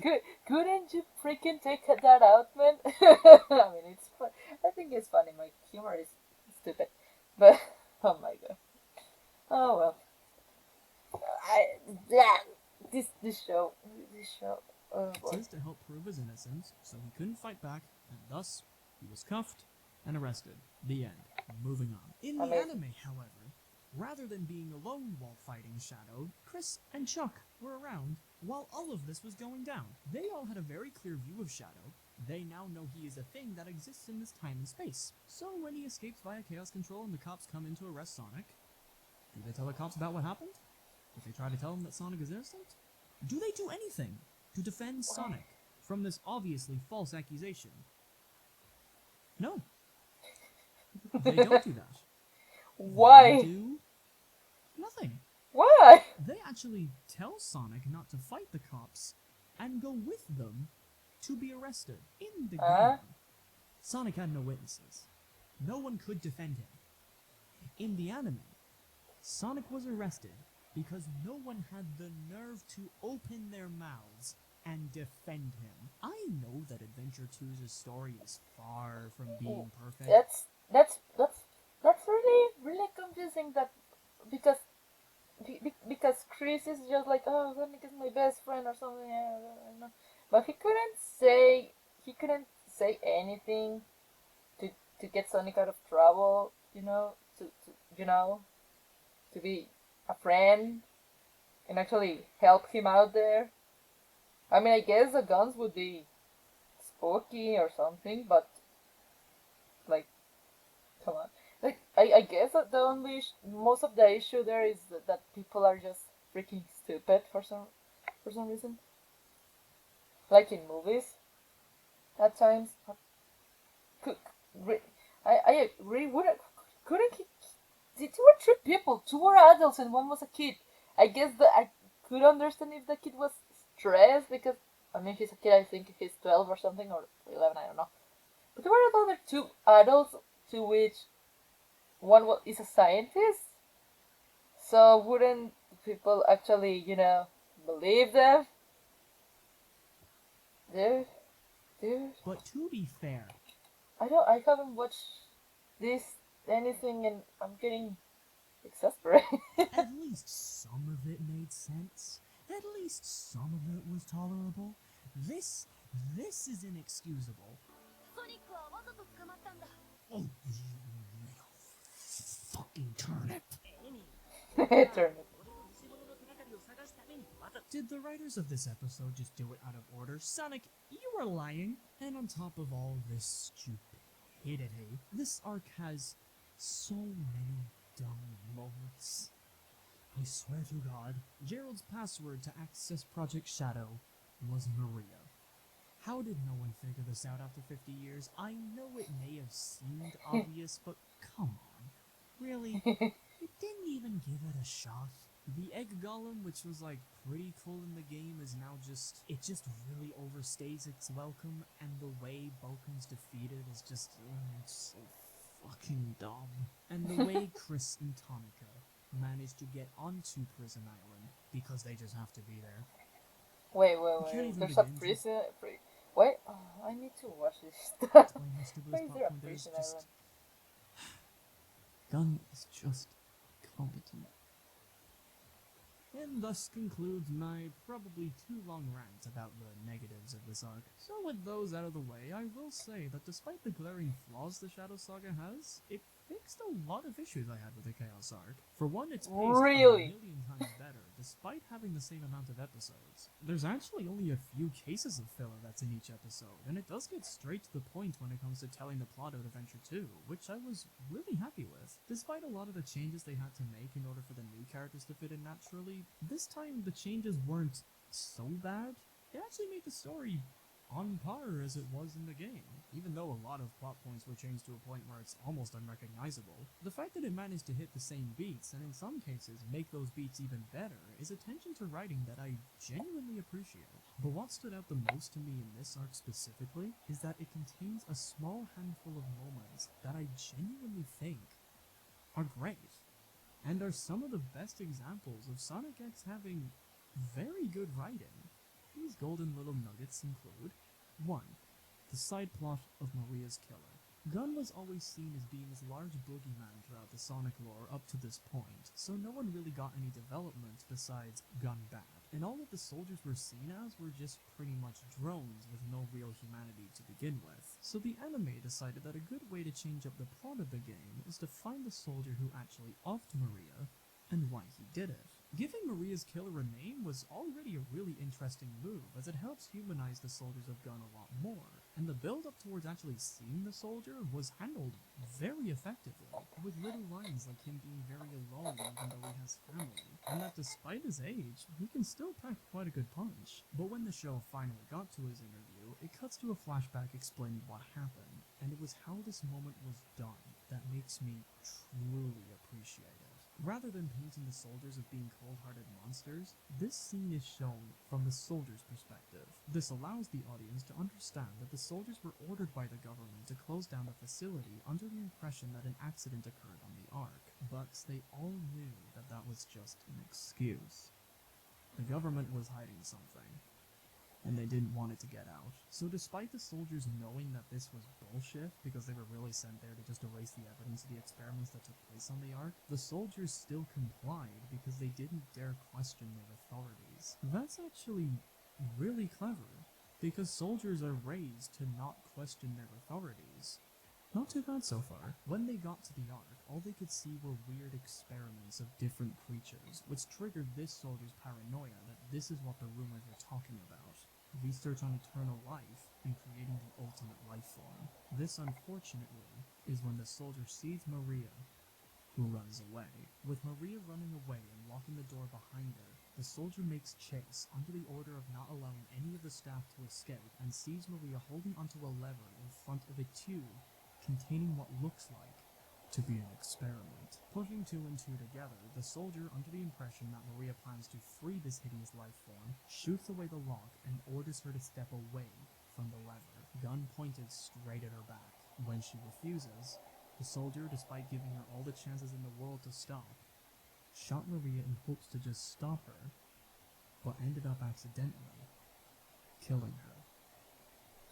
He goes on to say that the people who resisted were killed, the mission was over after they managed to seal away the prototype of the ultimate life form, and that the government covered the whole thing up as just being an accident. With the whole story of what really happened being told from his perspective, the anime allows a little bit of time to show you how much the soldier regretted what he did. Wait. That okay. Just a note. Okay, okay. The soldier wanted to stop her, and his way to stop her was to shoot her. But he didn't want to kill her. That's kind of weird. I mean, if you want to stop someone, you don't just shoot them, you know. Unless he shoots something that actually made it explode, which it seemed like it, but still, um, that's kind of dumb. But okay, whatever. All he wanted was to protect the peace, but in doing so, he ended up accidentally killing a little girl as a last-ditch effort to stop her. Not only did this scene show that her death was truly an accident, but it also showed that her killer was simply just another soldier who was following orders and is completely traumatized by what he's done. The way this scene was presented was done amazingly.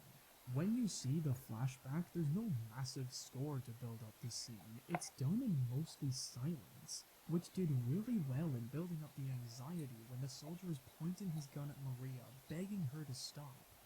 And it made the actual gunshot far more impactful. Sonic X didn't need to do this. They could have glossed over this plot point and just moved on. But the fact that they did was really impressive. This scene is hands down the best part of this arc, and one of the best scenes in the whole show. 2.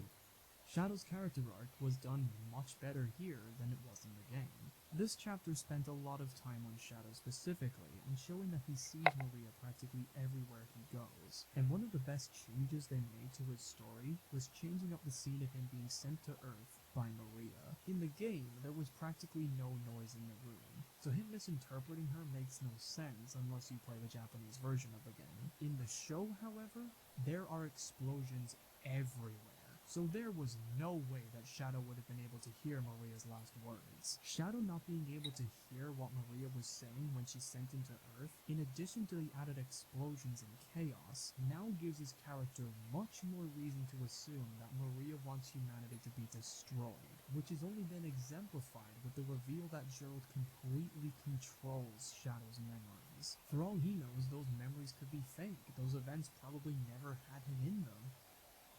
But he doesn't care. Shadow still wants to carry out Maria's wish because he wants to make her happy. That's all he wants. It's what he believes he was made to do. And those memories of the times he spent with her are all that he has left. Without them, Shadow has no purpose.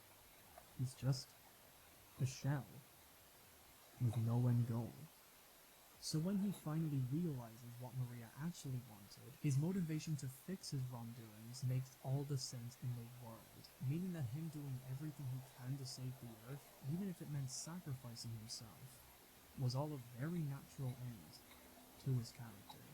The changes that Sonic X made to this character arc was done so fucking well. Also, seeing Shadow cry when this realization happens is something else. Ugh. My heartstrings were strangled. And 3, to tie this story into...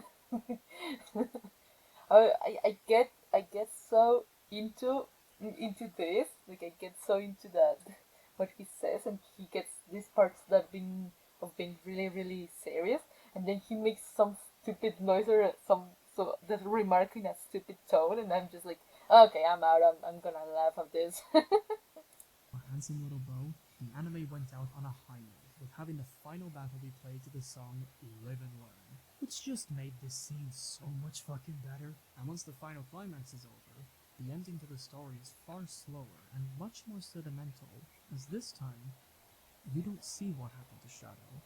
It was all around a really good ending to this arc. And 4, Tonica's the best. Tonica's the fucking GOAT! So, when I look back, this arc, while containing easily some of the dumbest moments in this anime, has a lot of little moments that make the annoying parts slightly worth getting through. The good moments were really great, and the bad moments were either boring or flat out infuriating. All in all, the Shadow Saga, while an upgrade from the last arc, still has a long way to go when it comes to consistently good quality. We're slowly getting out of the bad stuff in the animes, so let's see if the next arc keeps that spark going. Let's take a look at the Egg Moon Saga, which are episodes 39 to 41. A start to a good few mini-arcs before the grand finale. Okay. My original story Shadows is being made over on Webtoon. Head on over there for chapters every month, and while you're at it, subscribe, leave a rating, and some feedback. I'd really appreciate it. Oh yeah. Finally, some good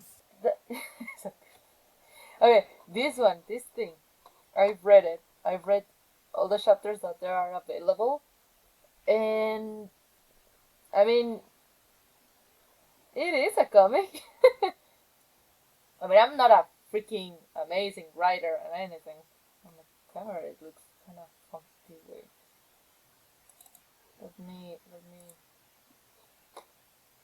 Let me fix that. How? Why does it look so white? Wait.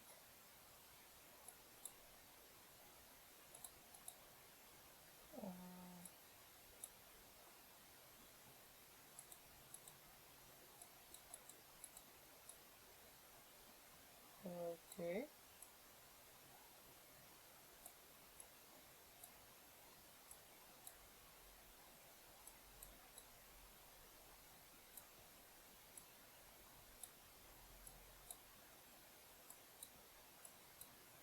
Usually it's look like this. Okay.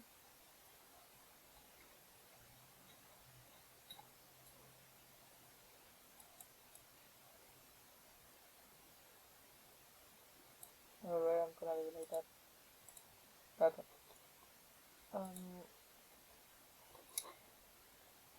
I think the style is very unique in my opinion because I haven't seen the way he draws in, like, I haven't seen that type of drawing in anything. but I think there are some parts that it just seems rather quick. I don't know if that's something in comics. My comics are, I mean, that's my only reference when I go to writing. I've seen other comics which I guess the plot is a little bit more palpable per se. In this one, he kind of throws you a lot of information without a lot of how to say mm, without a lot of information. Like he throws you the information, but without many answers per se.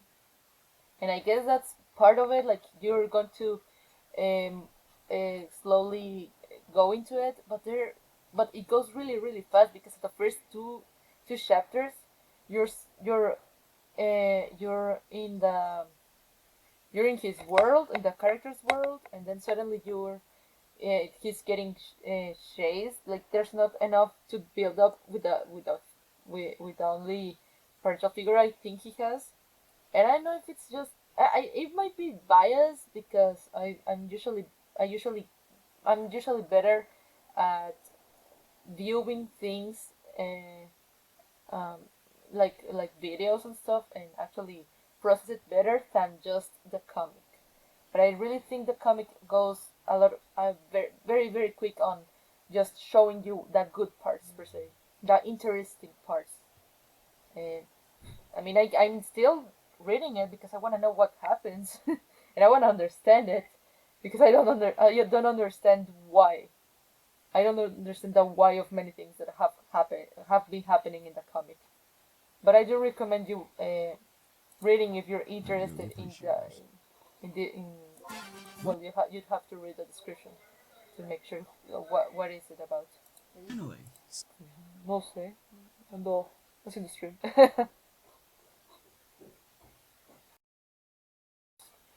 Whoops.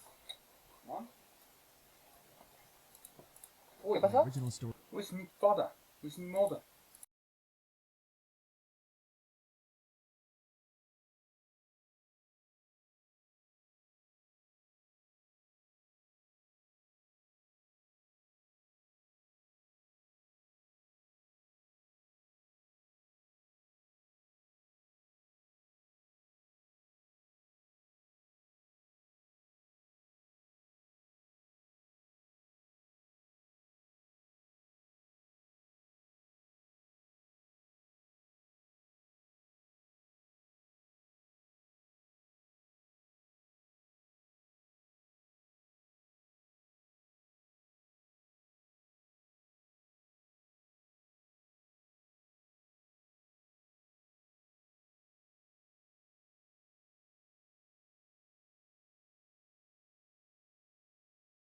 Hello, you Toby. My thing just this fail on me. Muscular! Oh, Switch! It's me! Switch. Yes! Shush! Hey, hey, let's keep watching the Story video. Shadows is being made over on Webtoon. Head on over there for chapters every month, and while you're at it, subscribe, leave a rating, and some feedback. I'd really appreciate it. I Finally, think my some good feedback fucking might not be comedy, the best. everyone. Sorry, I don't think my feedback was the best, but it's hard to explain it in English because it's not my first language study, and I have too many too many too many thoughts, too many stuff in my brain to explain. Finally, some good fucking comedy. Everyone is so fucking dumb. What can I say except it's dog shit? When Okay, he Sonic sings, X. though, when he sings, he has a nice voice. What are you doing?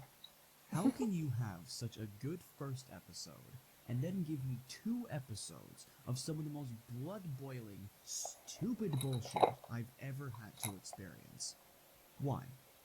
What did I do to deserve this? Is there some kind of cardinal sin that I have to confess to that will save me from the horribleness that was this absolute dumpster fire of a saga? Why was this arc so fucking bad? I'm kind of getting to a point in this video where I'm starting to almost repeat my criticisms, so considering how short this arc is, I'll just boil down my analysis to a few sentences. The humans should have never trusted Eggman. When has he ever done anything good for this planet? What made you decide to suddenly start trusting him after he's A, fought your Why did they what? Why did they trust him? What?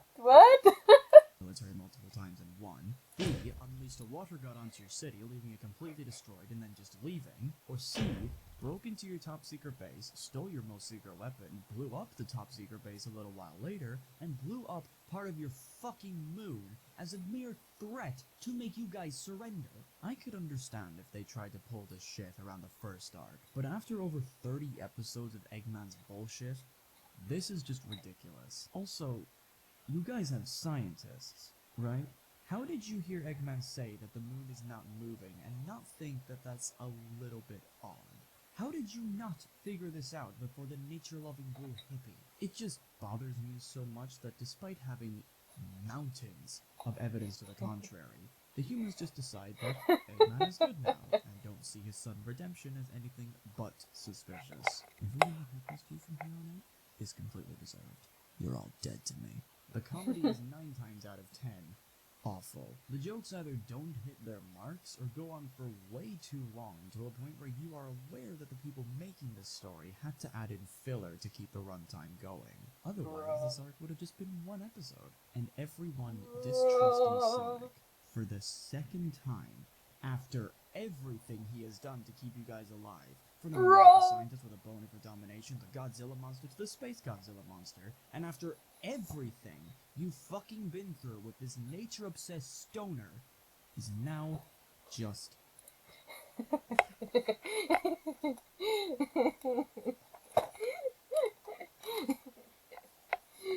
Nature obsessed stone. This guy has such good. He has such good expression. plain cruel. The fact that you guys even need to question Sonic's motives when it comes to destroying the towers, it's so horrible. How Sonic has not snapped at any of you up to this point is just beyond me. You dumb fucking cretin, you fucking fool, absolute fucking buffoon, you bumbling idiot, fuck you. However, there is a silver lining to this saga. There is one episode that saves this entire arc from being inexcusably bad, because in episode 39, Sonic X introduces Espio, Charming, and Vector, better known as the Chaotix. And you have no idea how much I love these characters? The Chaotix is where Sonic X's comedy completely shines in every aspect. I honestly can't tell you how much fun it is to just watch these guys work together and bounce off of each other. It's like comedic gold. Here's why. When a character in Sonic X tells a joke, the reaction is usually a deep sigh, a small chuckle, or a genuine laugh from me. Because the characters that tell these jokes aren't usually made to be the comic relief. So hearing someone like Amy suddenly making a fourth wall joke out of nowhere just comes off as very jarring. With the main cast, many of the jokes range from being genuinely funny to just being way too forced, even to a point where some jokes drag on for way too long, completely destroying the once great punchline. This is pretty much how I would describe a lot of Eggman's comedy. He to me is where the comedy is at its worst. But this is where the Chaotix fix this issue. When these characters were introduced, the show made it crystal clear from the very start that these guys serve one purpose and one purpose alone: to be the show's comic relief. So when the Chaotix tell a joke, be it fourth wall breaking, banter, self-awareness, or a weirdly planned scheme, the jokes automatically become more funny because comedy is what you come to expect from these characters. So you're much more inclined to laugh at the absurdity as opposed to pausing and questioning the absurdity. And they succeed in this department so well. Their comedic timing is incredible, their personalities work amazingly off each other, and the sense of bantery camaraderie the three of them have is just contagious. Every joke has this beautiful build-up that lands with a hilarious punchline, making the Chaotix have easily some of the funniest jokes of the series. There have been episodes in the past that have made me chuckle, even laugh, but nowhere near as much as the Chaotix. And what's even better is that the Chaotix don't overstay their welcome. Once that episode is done, you don't see them again until a while later. The show knows that their humor, if they stayed around, would get annoying eventually. So to avoid that, they hold them off until they feel like it would be fun to add them back in, making every single time they are on screen an absolute treat. You would not believe how happy I'd be to find out that an episode has the Chaotix in it. It's like Christmas came early. The episode that actually had them in them overall was also a really fun time, with the introduction of Creams' mother giving us possibly some of the most wholesome shit in Aww. the whole show. Wait a minute. Wait a minute. How do these characters keep appearing? Like, so, like, from what I understood in this series is that, and a portal opened, they came in, and they are stuck. They're stuck in Earth. So when these other characters keep appearing, this like the chaotics and now mom's cream, that sounds weird. This vanilla, because I think her name is Vanilla, I don't remember. Uh, where are they the entire time though? Like where are they the entire time? The other shenanigans. Oh gosh, the other shenanigans are going on. Are like what? As well as the other dude. There was another point I was going to say was like if if certain series from today actually hold on and actually knew how to write uh, comic relief characters and actually stick with them, probably some of their shows wouldn't have been uh, would probably be a little bit more enjoyable. I think some are memorable, but I don't think they are very enjoyable at points.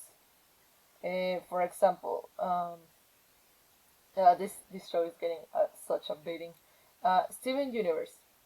I think it does have some characters that are meant to be kind of like comic relief, but but the show and well the people behind the show were so obsessed with giving everyone some sort of uh, I don't want to call it arc because not everyone had an arc per se or anything, but it was so obsessed to giving everyone something uh, that it was just so overwhelming with a lot of things.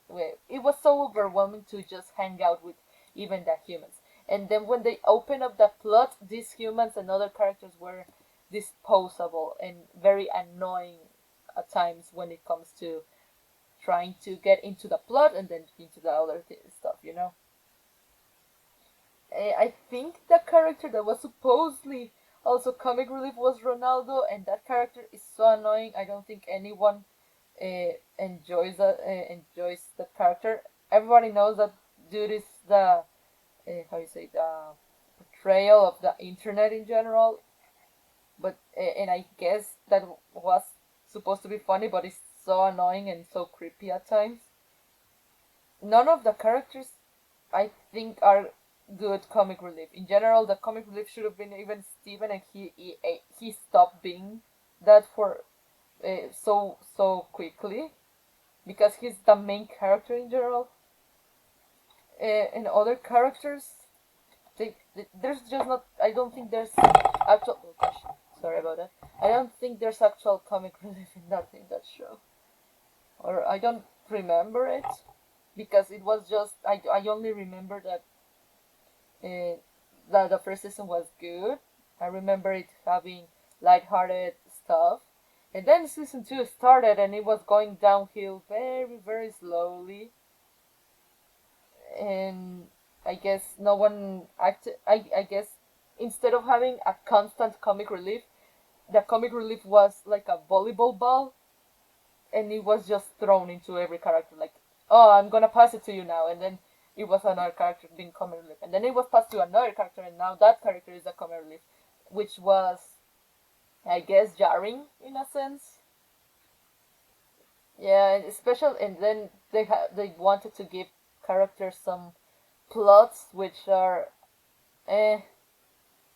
So I guess that's the only good thing that I guess some cartoons from back then had, that they had like only a constant comic relief kind of thing. And I don't know why some shows today don't do it anymore per se. I mean, I guess I would, because I haven't seen a lot of. Well, I don't think I can say that about many shows, because the ones I've seen so far, they actually have a. Let's see. The Owl House has the freaky, weird noodle owl, uh, which is funny sometimes and then just freaking weird most of the time to me. In Star vs. the Force of Evil, I guess the comic relief. Who the hell was the comic relief in Star vs. the Force of Evil? Ludo, I guess, because he was kind of a joke villain for a long while. And then he just is a little menacing, but not as menacing per se. Who was the comic relief in that show? I guess, like I said, the comic relief was just passed like a volleyball ball. In that, I guess Star counted as comic relief because Ponyhead was not comic relief. That character was, I mean, her characterization was, I think she was funny. I guess her characterization is at least the only constant in the entire thing. And then there's just and what other show? What other show have I seen? In Shira it's not. It doesn't have comic relief because it actually has a normal, nice plot, and it is actually really really well made, and it doesn't need comic relief. It has characters that do that. The comic relief is not based on characters. The comic relief just comes up from time to time due to the personality of the characters. So that's nice. I don't think I've seen other show that has like the characters that is, oh, these characters are just comic relief instead. That's really. Hey! But aside from that fantastic episode, the Hey. Eggman saga to me is definitely one of X's weaker arcs. It carried over a lot of the problems I had with the Shadow Saga and condensed them into 2 episodes of absolute misery. Play me once, I'm mad. Play me twice, now you're pushing it. With that quick review of the shortest arc done, it's now time for a slightly longer season, the Emerald Saga, which contained Emerald. episodes 42 to 46. Oh yes, Japanese culture. Chris's parents are absolute chads. Nah, just skip this one, you ain't missing much. Yes, let the comedy flow. Bro, calm down. Minutes to get me. Oh, They got me, boys. uh-oh. Feelings. Why the everlasting fuck do these people decide that getting the prison to fix their machining was a good idea right after they had Eggman arrested and know that he is good with technology? Do these people actually have a gun for punishment? Are they actively finding reasons to make sure that Eggman is a threat even when he's at his lowest point? Have these people learned anything from the last 33 episodes?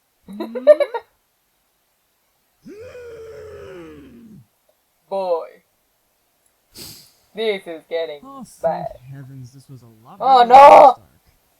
But only for the last 2 episodes. The first 3 episodes of this arc are Oh, really remember hit and miss, which is quite a common trend in this show now that I'm thinking about it. They're not really terrible. I wouldn't say I was bored while watching these episodes, but they don't leave much of an impact at all.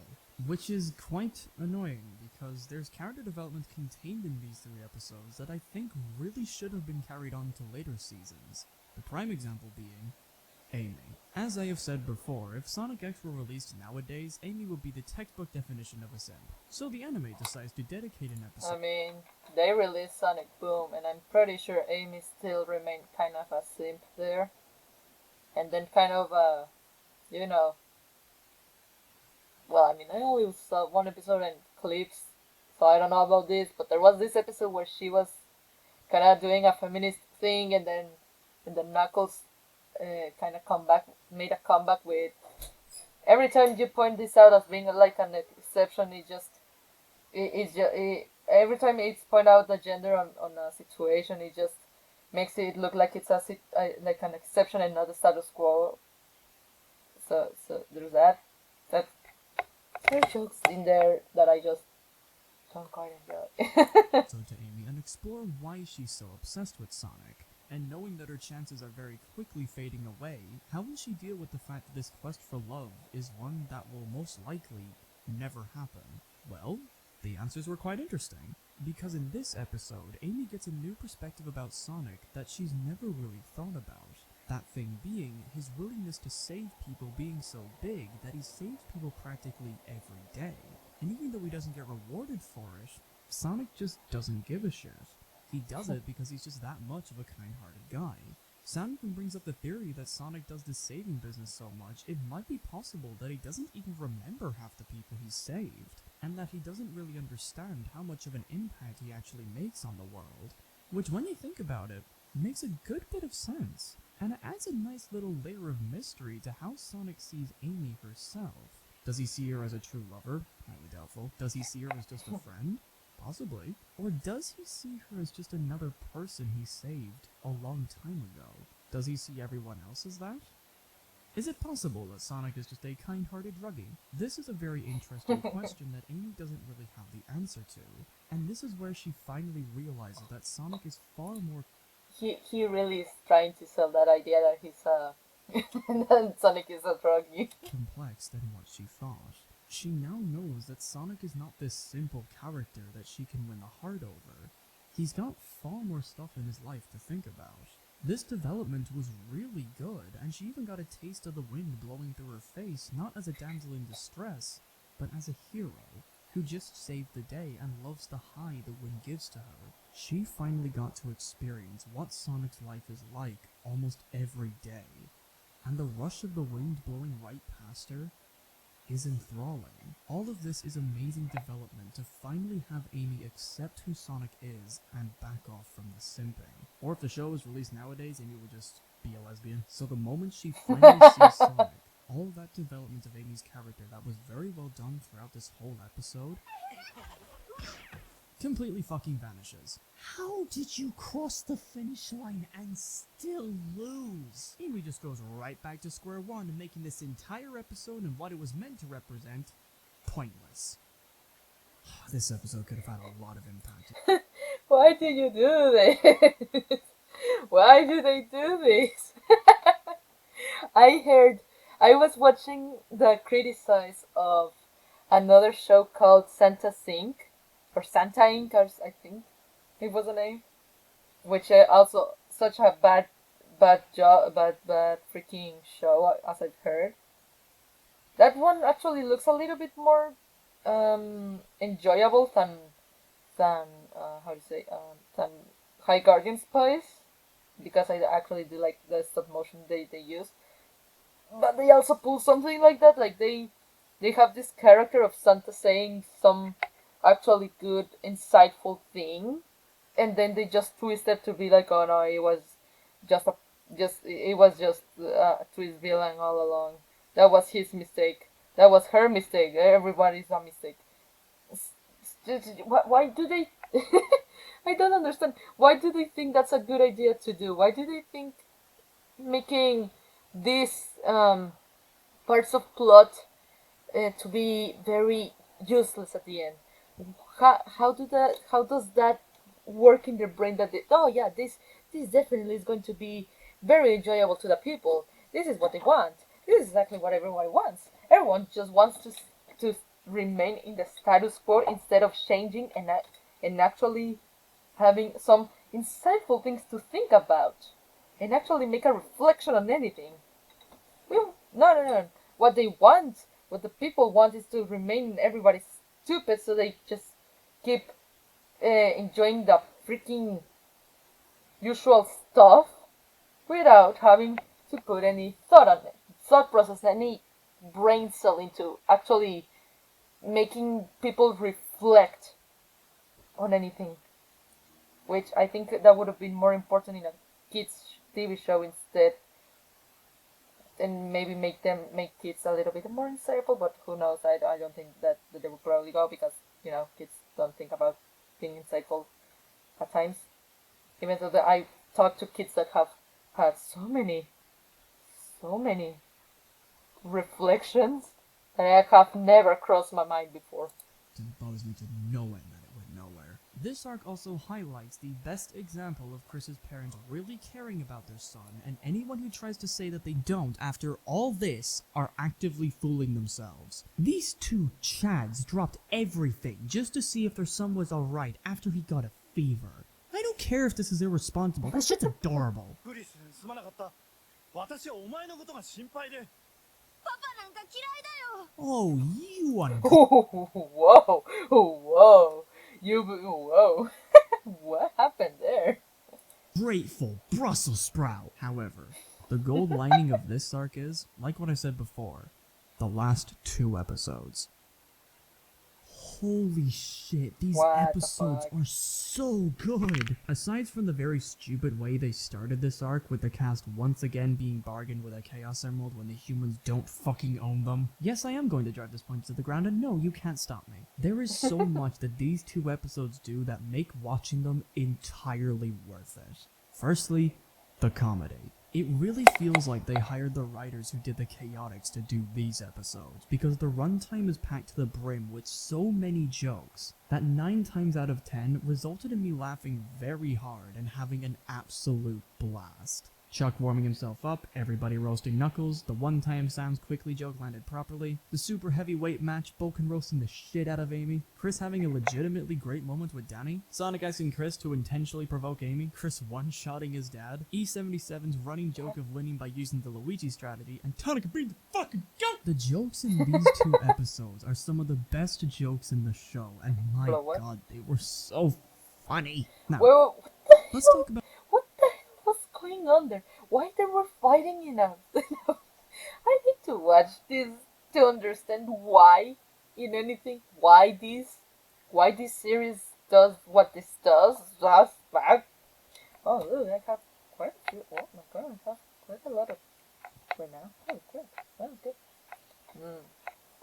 Okay, yes. I still have this one. Wait. Oh man. Oof. What is it? Oh. Oh! Oh, there you go.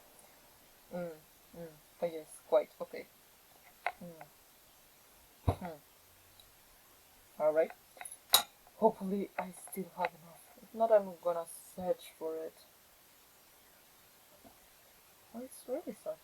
Oh, I like it. Okay. expectations Let's continue. and so many punchlines that once or twice left me in tears. I was laughing so hard, with episode 20 being without a doubt the best episode of this arc. Episode 20 is easily one of the funniest episodes of this entire series. The amount of great jokes that have a masterfully crafted build-up is staggering. Sonic's constant fear of water? Check. Sonic manipulating his friends so he can get off the boat? Check. Oh, Jokes wait, involving I the old already- people? we already Check. saw this. And Ella being betrayed by Vulcan. クリスすまなかった。私はお前。 This show that actually made me Brussels feel a little intimidated by the sheer power he has over the heroes. The show has a Oh, good right, idea. I think that's I mean, wait, it resulted in me laughing very hard and having an absolute blast. Chuck warming himself up, everybody roasting Knuckles, the one-time Sam's quickly joke landed properly, the super heavyweight match, Bulkin roasting the shit out of Amy, Chris having a legitimately great moment with Danny, Sonic asking Chris to intentionally provoke Amy, Chris one-shotting his dad, E77's running joke of winning by using the Luigi strategy, and Tonic being the fucking goat! The jokes in these 2 episodes are some of the best jokes in the show, and my god, they were so funny. Now, let's talk about the new character that this saga introduced. Emerald. Torito. Emerald. Shut up. Emerald throughout this arc showed a lot of good promise. His copying ability was pretty neat, his silent demeanor was quite interesting, and him being cutesy around Cream was some adorable shit. Makes characters objectively better. He may have never spoken a word, but his development from evil to hero was quite solid, and I'm very happy to say that instead of having great development and then having that vanish once it was about to hit its peak like Amy, Sonic X gave Emerald the climactic ending his character deserved. Once he went corrupt after winning the Chaos Emerald, Emerald wastes no time in absolutely leveling not just the tournament area, but the entirety of the city, attacking everything that moves. And not just that. When the Sonic cast try and fight him, Emerald does a great job at showing off his copying ability and wipes the floor with all of them, taking everything that they were good at and throwing it right back at them. He was one of the only Sonic villains in this show that actually made me feel a little intimidated by the sheer power he has over the heroes. The show has a good idea and is giving it the execution it truly deserves. But what made this arc so good was how it ended. Sonic and the gang, despite their best efforts, cannot fight back against Emerald. He's an immovable wall being hit with unstoppable force. He's an enemy that they have never faced before. For once, relying on their best abilities completely shatters their hopes of winning. So, the only way he can be beaten is if two characters work as a team. This is where Cream and Cheese come into the picture. Cream throughout the show was a cute character. That was basically all she was. She and Cream were the pureness that made everyone act the best, and she is so cute she can even make robots feel emotion. She was the Sonic cast's little ball of sunshine. So the fact that Sonic X made Cream, a character that up to this point had never thrown a single punch in the entirety of the show, be the one that kills Emerald despite her best efforts, was an idea I never thought they would go with. Yeah. Taking the most pure and lovable character in the whole anime and having them do something. No, that's actually painful. I haven't watched that, but no, because because I know some of the characters enough to know, like to understand it. It's just Something as heartbreaking as taking a corrupt friend's life was a moment in Sonic X that actually made me shed a few tears. I won't lie, this moment hit me really hard. Everything from the animation, the voice acting, Cream trying so hard to get to Emerald but can't, her screaming his name as she lands the killer blow, the imagery in the flashbacks showing the time that they made flowers together, and Emerald copying Cream's tears right before he blows up, all combined into a moment that is one of Sonic X's best. Guys, I really can't stress enough how good these two episodes were. They may just be your typical really short tournament arc, but the ending makes it something truly special, and it makes me very annoyed that the show doesn't have this amount of quality all the way through. Because at long last, some of the flaws that were in the earlier arcs are now being taken out and replaced with actual good shit. Very good, Sonic X. I'm impressed. boy. With 2 of the mini arcs done and reviewed, it's time for the one that I have to slog through before I get to the grand finale. The Homebound Saga, which are episodes 47 to 52. Eggman does the worst kidnapping job in history. Objectively perfect because Johnny fucks. Amy is a simp. In history. Objectively perfect because Johnny fucks. Amy is a simp. Chris is a downright.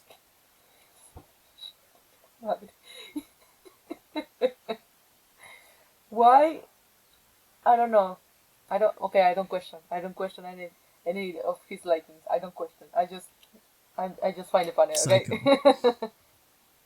I'll talk about this later. I'll talk about this later.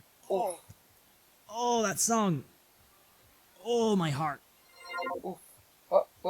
Wait. Okay. I can do this. I can do this. I can do this. I can do this. Watch me. I'll do it. I won't lose my mind once. This show can push me, but not now. No. Not now. I'll do it. I'll go through this entire part of the review without raising my voice once, starting now. I don't believe you. Now then, moving on.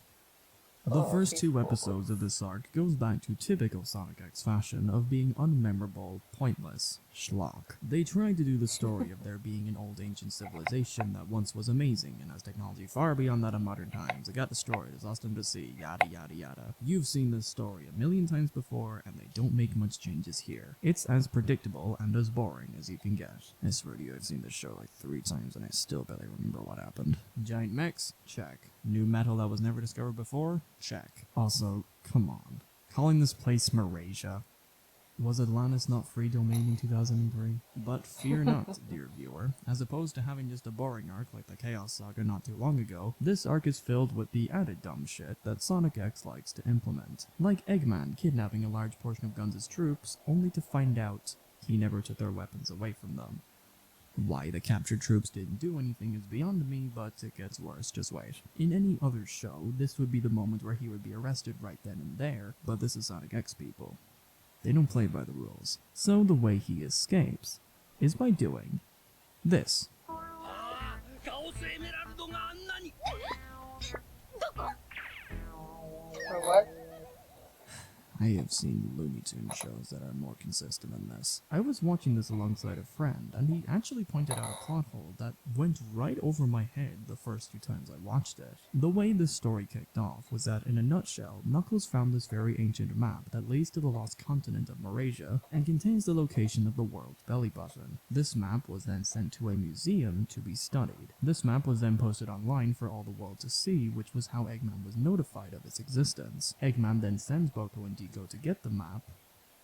But why though? Why would he go through the effort if he could just get the map online? Why did he even bother stealing the map in the first place? What would he have gained from having the original map? Look, I do understand that Eggman is a villain, but wouldn't it have been smarter and more interesting if he just used the internet against the humans and tried to awaken the Earth's belly buttons under everyone's nose? Don't you think that would have been a bit more riveting to watch? But no, you gotta make sure the humans always know exactly what you're up to. Makes total sense to me. Now that we're on the subject of plot holes for once, a lot of them have been pretty terrible. Right? Sonic X, I would say, has been fairly broken up to this point. The show contradicts its own story so much, if you were to make it a drinking game, your chances of surviving would be next to none. But then, episode 49 happens. This one just opened Pandora's box. Let's What? dive right in, shall we? In episode 49, the show decides to give us a plot twist. That twist being, the human world and Sonic's world used to be one. So here's how the twist goes. Word for word. For some reason, it's split into 2 different worlds and dimensions. That means each world has a different timeline. The worlds are now reunited, so the timelines are also reuniting. If we do nothing, the 2 timelines will interfere with each other and eventually freeze. In other words, time will die. And the only way to fix this disaster from happening is to have all the emeralds again, and build a machine that can use chaos control, and send everything home. Let's unpack this, shall we? My first question is, why is it that it has only started happening now? I ask this because of one character, Eggman. It has been established that he was born in the human world thanks to the anime's adaptation of Sonic Adventure 2. If he was born in the human world, wouldn't him being on Mobius cause time to freeze? Does it have to be multiple things, or can it just be one person that manages to mess up time as a whole? It's way too fucking vague on how much the worlds have to combine in order for time to just cease from existence. This also How about that?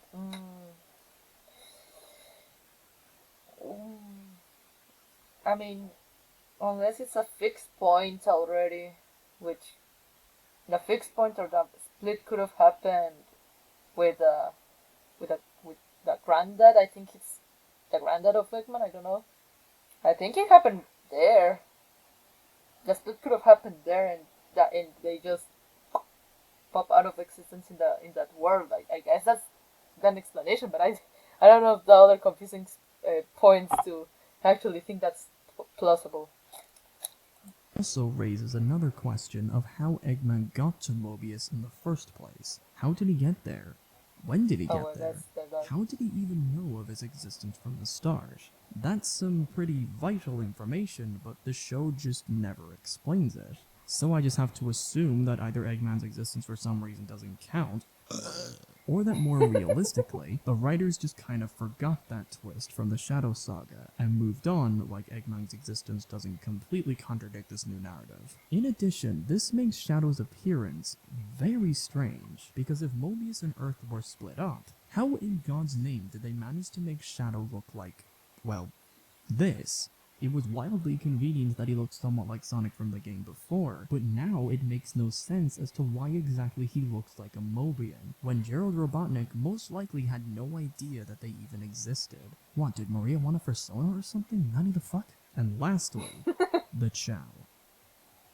Don't they count as well? Wouldn't their mere existence make time die because there are loads of them on Earth? Or are Chow that special breed that somehow exists both on Earth and on Mobius? When I really thought about it, this whole separate world bullshit makes no sense. I understand that they wanted to come up with a reason to make Sonic and the boys go back to their world, but the questions it ended up raising destroyed all of the stakes this twist wants to have.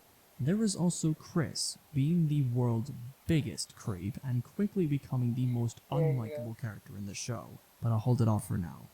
Oh, He'll get it soon enough. So, to recap, episode 47 to 49 have been a mixture of dumb and boring adventures, with the only real good thing being Tonica being an absolute Chad and waving around the biggest of dick energy. But then, we reach episode 50. he's going to I scream. made a promise. Aww. Oh, wait, did he scream? I don't remember, but I love it when he screams. I can do this. You can. Episode 50 was meant to be a closure to the human world shenanigans. In the beginning of the episode, the president gives a heartfelt speech about how much Sonic and his friends helped the world, and that they will never forget the memories they have of Shut them, up. sending them off like true heroes. Intentionally leaving out that time they distrusted Sonic not once but twice, one being done by his arch-rival and enemy to the world, constantly getting in his way and taking ownership of the Chaos Emerald, something that never belonged to them in the first place. But like episode 50 being a closure to the human shenanigans, be happy lads, because episode 50 is now the closure of this running joke. Not only does this speech come off as super fucking fake after all I have seen the humans do to our heroes, the people of Earth have one final trick up their sleeves. That comes in the form of a last-minute villain. A general, who wants Sonic and Eggman destroyed so that humankind can go back to the way they were. I could have mentioned this plot point in the last arc, because that's where it started, but I decided... Oh, so here's a general from the movie. I mean, the movie copied the general from this that I series. would save it for this one, because this is where this whole storyline gets conclusion, plus it wasn't important to the last saga. Back in episode 43, the storyline went like this. People were becoming more and more influenced by Sonic's fast, carefree attitude. Jogging was becoming more popular. People were relaxing more and more. World records were being broken left and right. This new phenomenon was titled the Freedom Movement. The General's motivation is that Eggman isn't being taken as seriously as he should be, and that people are getting more and more lazy thanks to Sonic. So that's why he wants both of them gone. While it may seem that the people were getting lazier, the fact that world records are being broken to a point where the number of records broken became a record in itself kinda contradicts that. You can't exactly say that beating Mario? the fastest times were done out of laziness. Though hey, the person in first place was white, so what do I know? Also, since it has been shown what can happen if they leave the prison to do the handiwork, I'm sure the people learned the risks of that and went back to work. So this villain being here is not only really weird filler, but it concludes a storyline that was already kind of over. The timeline twist tried to use the freedom movement as evidence of the time stagnation shit, and that just makes no sense at all. Like, oh no, people are becoming increasingly more chill. That obviously means that time is slowly dying around us. Kind of a leap in logic, but alright. But That's this fine. closure wasn't the worst of what episode 50 had to offer. Oh, no. They just captured him like Strap in, that? ladies and gentlemen. Do you want to know why I promised not to raise my voice at the beginning of this part? This was the reason. After getting...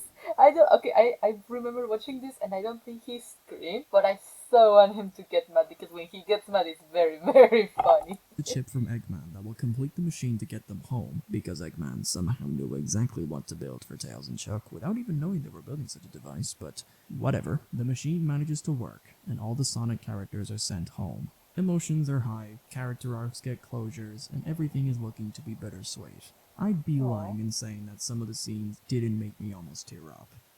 So far, it's fairly good. Right now, this is a good ending to the story.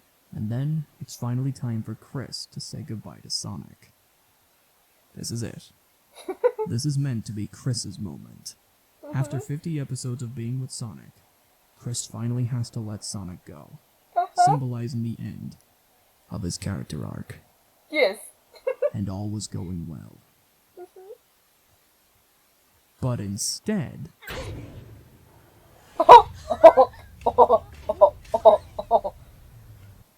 Bro, what? His character arc grinds to a screeching fucking halt. Ooh, this episode fucking broke me. They did it. They finally did it. There was a line. And this show just fucking... Why did he sound like Sonic for for a moment? crossed it.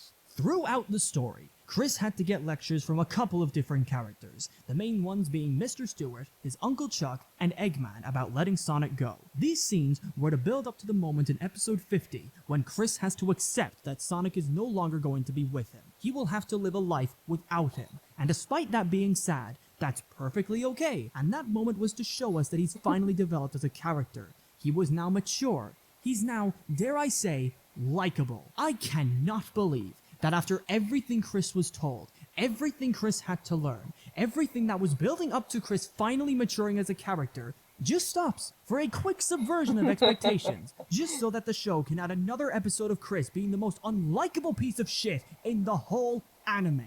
Don't you dare show me just 41 seconds of Chris being all sad and lonely from his childhood, because I'm not fucking buying it.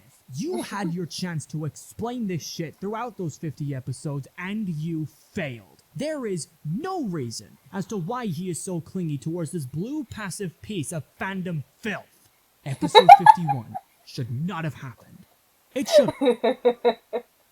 Wait. Fandom, no reason as to why he is so clingy towards this blue passive piece of fandom filth. Blue piece of blue piece of fandom.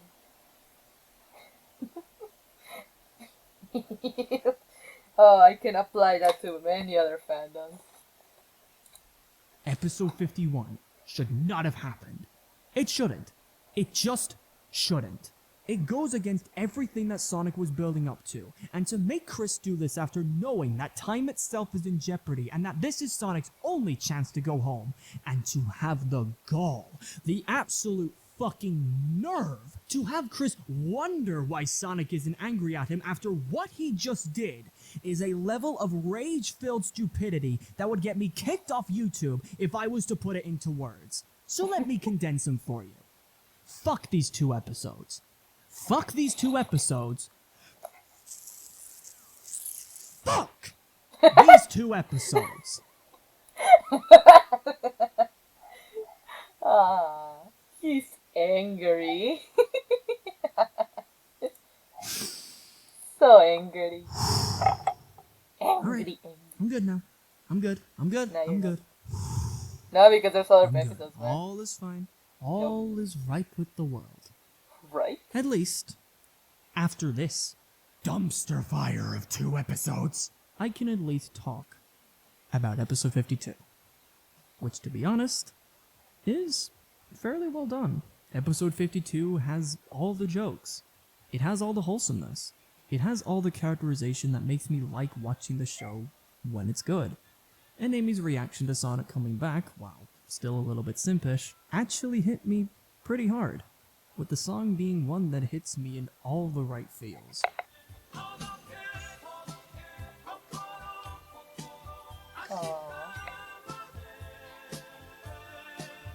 This scene was extremely well done. I might not agree with this on Amy's ship, but I can see why people find this as evidence to the thing being official. It's an adorable scene. It's all around a decent ending to what is, in my opinion, the worst saga of the whole series. And I mean, considering that Amy is like 12 and Sonic's like 15 or something, I guess those are the canon ages. I mean, her way of acting is not so surprising to me. It kind of does make sense. So, I guess that's why I was just like, fine. Yeah, like, from, what other animals, like, per se. Uh, I guess that's fine for for the character because then you have other characters that are the same age, but they have such a different context. Like Naruto per se, they are between 12 and 13. The treasure, the 13, but the context of how they act makes makes them act the way they do. Like, for example, in the case of Naruto and Sasuke, they both are from two different but kind of similar situations, uh, because both don't have parents and stuff, and they are kind of like they've been the rivals. They are the two sides of one coin. So the way they act kind of does make sense. But but in the sense of, let's say, Sakura, her way of acting, which is kind of similar to Amy to Sonic, which she does to our Sasuke, it makes sense. And I do, and some people get angry at her for acting in such a way, but I think it does make sense because of her age at the time, and but because of the context of that universe, it doesn't at the same time, in my opinion. Because the context of the universe is that they were previously in a war, so there's a lot of tension there, which would make all the characters act at least on a sense um of between fear and caution, which which with Naruto you understand because it's part of the personality, I guess, and stuff, and how he from where Sasuke and Naruto were from. But the rest of the cast, who had parents and stuff, and anything, they don't act as cautionary as they should probably. Well, like Sasuke and Naruto at least have such a traumatic uh, start of their lives that it makes sense that they are so self-destructive a lot of the time, but the rest of the characters are just kind of or maybe it does make sense because of because they don't have that part that they act normal. But then with the context of everything has to be cautionary and be cautious and stuff, it also doesn't make sense. Like, it makes sense they act like kids because they are kids, but at the same time it doesn't make sense because of the context of the universe, you know? In this case I'm just like, it's fine, it's an Amy, it's whatever, the Sonic, Amy, they are cute, they are kids basically, so which doesn't actually make a lot of sense, but whatever, they are animals so it doesn't count. And we're at the final stretch.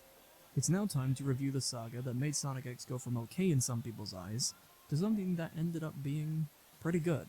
That being the Metarex saga, which are episodes 53 to 78, making this What? the longest saga out of them all. That's so long I didn't realize. Cosmo destroys Mobius because she— Why are you back? Adult Chris would have been much more interesting. Sonic has complicated relationships with water. Amy's a strong simp. Being deceived is better than to deceive. Ow, what the? This was all for nothing. Thanks for wasting my time. I've seen enough hentai to know where this is going. The Chaotix? Fuck yeah! Well, that was bullshit. Okay, I admit it. Cosmo and Tails are cute. They decided to use not one, but all the emeralds. Sonic Bro, roasting what? Shadow was the only good part. Chaotix! Fuck yeah! This one was so dull. Dark Sonic left an impact, but only for 2 seconds. Holy shit. Amy is a simp. What convenience was trying to reach? That part where he says that word, he sounds like Sim. In this one? Fucking chaotics, baby! Holy crap, that's so many chaotic. That was dark. What? Okay, now we're talking. The Metarex just got infinitely more interesting. Far Station Project's big reveal is Discount King Ghidorah. Oh. Black Knight did it better. Fuck!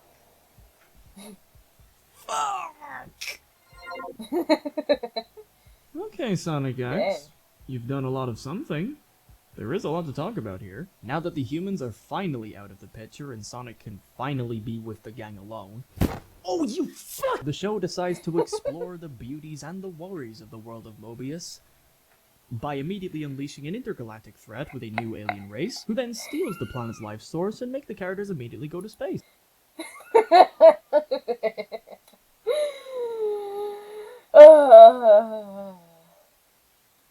So, like, you see this show, you see what it is. Why are you worried to making your own stuff, man? Everyone just start doing your own stuff. Start doing your own You know, I would crap. have liked to see how Mobius worked, but I guess I'll never know. My disappointment, thrown to the wayside, the Metarex arc is quite special in that it actually makes me feel anger not just towards Chris or any of Sonic's friends at the beginning. Trust me, I'll be getting to Chris later. Don't think I'm one to just skip a Chris round whenever I get the chance. But that for the second time in all of the show's history, I actually felt quite annoyed at the actions committed by Sonic. The way the arc kicks off is Sonic fighting this unknown new enemy named Dark Oak. This is also the very first time where we actually see Super Sonic tired and even slightly hurt. Already, the stakes have been raised by a lot, and Dragpoke's presence is one to admire. So far, it's going pretty good. But then, Sonic decides that rather than just keep fighting, instead thinks that the best solution to this current predicament is to launch all 7 Chaos Emeralds into space, shutting down every chance he had at beating Duke Oak, and falls to Earth defeated. This not only makes it certain that Dakak has a golden chance to kill him, but everyone else's chance of beating him have now been completely squandered.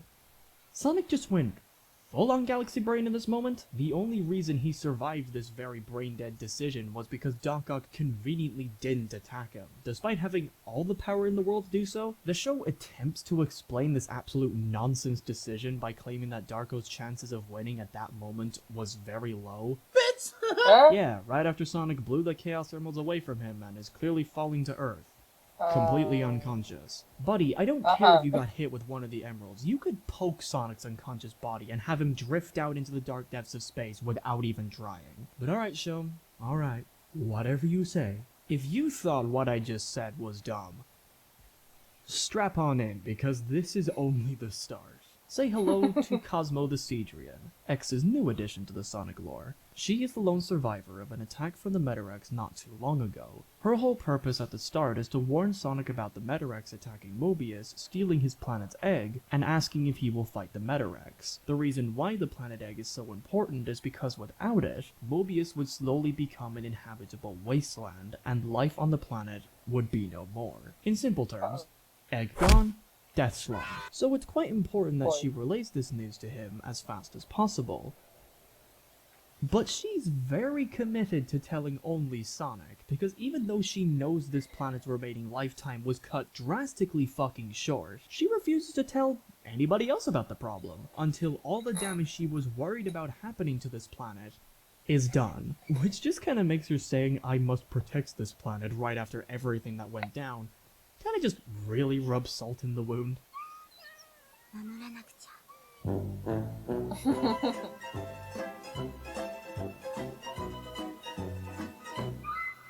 What the fuck, bro? These guys could have known what they were up against if you just decided to move your plant-ridden lip flaps, you fucking cabbage. This combined with Sonic's brain-dead decision-making has right now made this arc start on a really bad foot. But just when you think it couldn't get any worse, the Master Emerald begins to glow, and a familiar face pops out.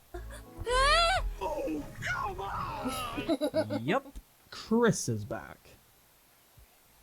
Alright then, where do I start? Oh yeah. Why the fuck are you back? Sonic X, you went through 51 episodes of Chris being around and growing with Sonic and the boys, making him go through a character arc that made it so that Chris, at the end of the last saga, finally grew up and let Sonic go. Chris then lived a good and fulfilled life for the next 6 years, with the possibility of being in a relationship with Helen, depending on which dub you watch. Chris's story was over. You let him go a little bit too late, but you managed to do it, and I was totally fine with it. So why, on God's green earth, did they decide that that character development Chris went through should be completely fucking retconned, and have Chris, after all that he learned from his past, go to Sonic's world and make it so that not only does he not know how he's going to get back, but also not allow anyone else to follow him? Chris didn't even talk to anybody about his journey to Mobius. He just straight up left his friends and his family, people he has been with since his childhood, leaving only a note with a piss-poor explanation as to why he did it. Chris as a character just went all the way back to square one, with only minor differences. That journey he went through for 50-odd episodes, that meant nothing. Honestly, you could have just skipped it. He didn't learn shit. His obsession with Sonic never truly went away, after all. He spent 6 years of his life getting the teleporter to work again, and once it started up, he didn't even think twice about leaving all of his life on Earth behind. 本当の親子なら離れていても心はちゃんと通じ合う。 I was already Why? Why? Why? Why? Why? pissed off with how the story handled Chris in episode 51, but in that episode's defense, it at least tried to make you feel sorry for Chris. It tried to make it seem like he regretted what he did. It at least tried to show that Chris's arc was over. But episode 53 just pops up and goes, nah, lol, fuck you, viewer, Chris is back now, embrace it! He's never going away. Episode 51 was already my least favorite episode of the show, but now that episode 53 showed me that everything episode 51 was trying to show me meant absolutely fuck all after all this time, makes me now completely despise it with all my heart, because now I know I could have just skipped Chris's arc and nothing would have changed. What the fuck, Sonic X? Seriously. What the fuck? The show attempts to do this complete ass pull that the reason why Chris came back wasn't just because he wanted to see Sonic again, but it was also because Chris had a feeling that Sonic was in danger. So why the fuck did he go alone? Don't you think that if Sonic was in supposed danger, he would tell his peeps about it and give them the opportunity to possibly help out? How in the hell do you expect to help Sonic all by yourself after all the stuff you've seen and experienced firsthand? You'd think that shit would have sunk in, but no, I guess it didn't. On top of this mountain of character development bullshit, there is another problem with Chris coming back. Now, viewer, do I need to remind you on what happened in the last arc? Now, I could be completely wrong, I'm not always right, but I vividly remember a perfectly good reason as to why it was so important to make sure Mobius and Earth were separated. Wasn't that reason that if these worlds were to merge, time would die, and if Chris and more objects from his world were to come to Sonic's world, wouldn't that technically put time in jeopardy once again? Meaning that Chris, upon going to Mobius, damned not just the two worlds, but time itself? No way. We created it. No. It's totally made up. Wrong. You're wrong. It's a total fabrication. It's a made-up tale. We got you. I guess there could be an argument as to why Chris went alone in hopes to lessen the risk, but considering the vagueness of what counts and what doesn't, making Chris still decide to go through with this plan is still a really stupid move. Sure, you can be as vague as you want with the technicalities, but I'm not fucking buying it. You done goofed. You've lost. Good day, sir. The final thing that makes this plot point annoying and also a bit pointless is because Chris is not his own character here. Back in the earlier arcs, he was a kid with abandonment issues, but here he's an inventor who makes some shoes for Sonic every now and again, helps out when it comes to making the plans, and is a character that on occasion has to explain the technobabble so that the audience can keep up. Oh. He's basically Season 1 Tails, so he doesn't really have a defining trait that makes him stick out from the cast. Which kind of makes my next point a bit ironic, because upon stealing the personality of another character, Chris is now actually tolerable in this season. I'll be straight with you. He actually didn't bother me anywhere near as much as last time. Hell, he even gets 1 or 2 good moments. I've now just hit a revelation upon recording this. This is only after 2 episodes. We still have like 25 to go. This arc is seriously a mess of storytelling. Bruh. Bruh. That's... I don't know if it's sad or not. Like, I guess it is pretty sad to think that this character is now likable because he's acting like another character that you actually like. Or didn't actually dislike, but was there. I mean, if the character is insufferable, I guess that's better. If it, there are characters that are so insufferable, but in very few make it work. Or anyone, I don't think anyone has made one insufferable character work. I vividly remember quite a few right now, and those were awful. There's no way they actually worked before, you know. Well, maybe except K&D, Lizzie from K&D, Kids Next Door. She was quite insufferable in some episodes, but at the very least she still remained like the lovable, yet petty and a little bit scary girlfriend. Until I'm not quite the ending, because that ending is weird. Let's forget Candy. Not only did this story start off on the worst of feet, but what I think made this arc suffer a lot in many instances was all the times that the show wanted to do something that came off as smart, but then did that thing in the worst way possible. If what I just said sounded like technobabble, I'll give a few examples. In episode 63, Sonic and Eggman decide to team up in order to infiltrate a heavily guarded Metarex base because the last 2 emeralds are inside. So they call it a truce and go off with this plan. Rouge, Shadow, and Chris are to destroy the defenses from the inside with Chaos Control, and the rest will do a free-for-all to get the last 2 emeralds.